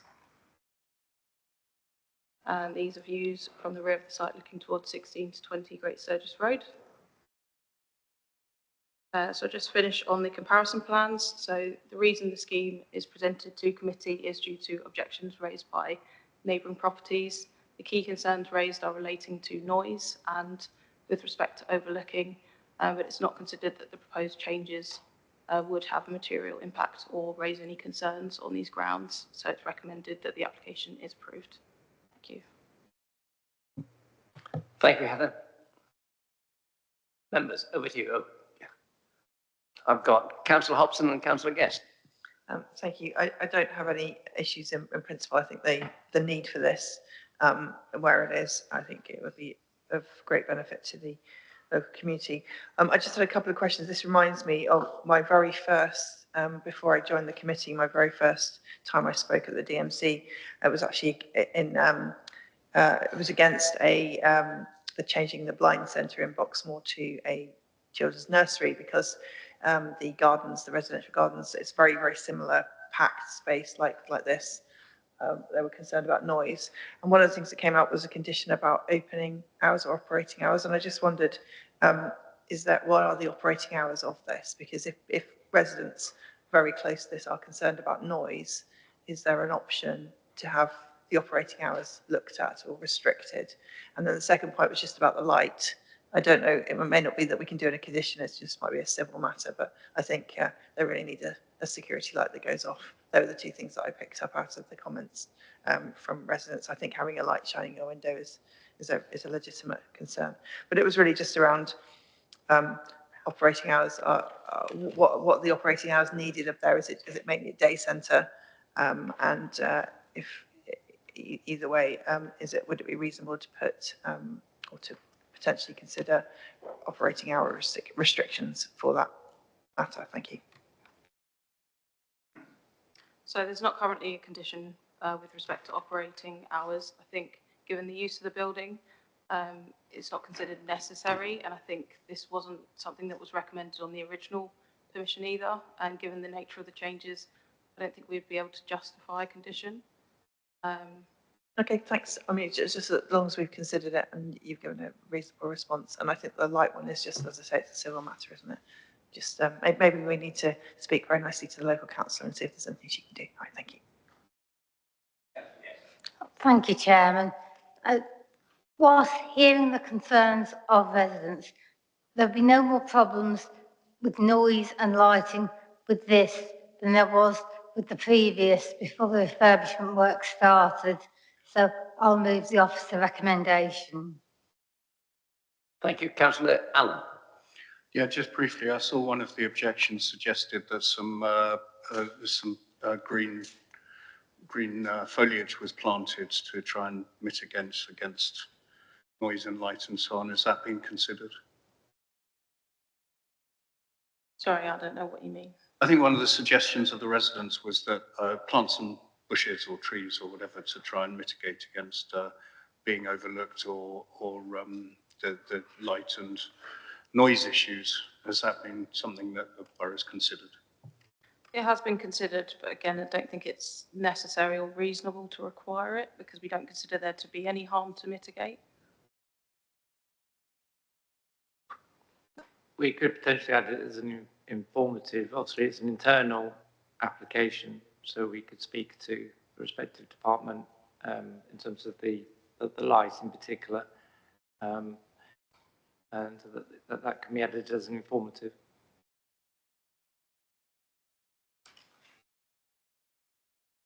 Anybody else? Right.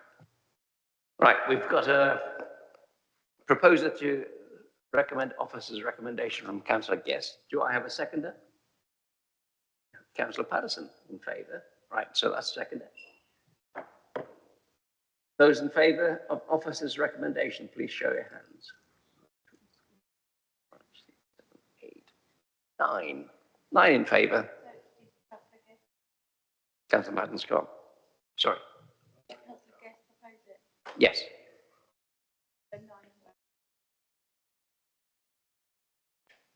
You might as well make it 10. I'll work in favour. Right. Right. Okay. Right. I'm in favour. Yes. 10. And Councillor Hobson, in terms of that light, I have already taken it up with the housing department to see whether we can persuade them to go for a PIR as opposed to one that's on all the time.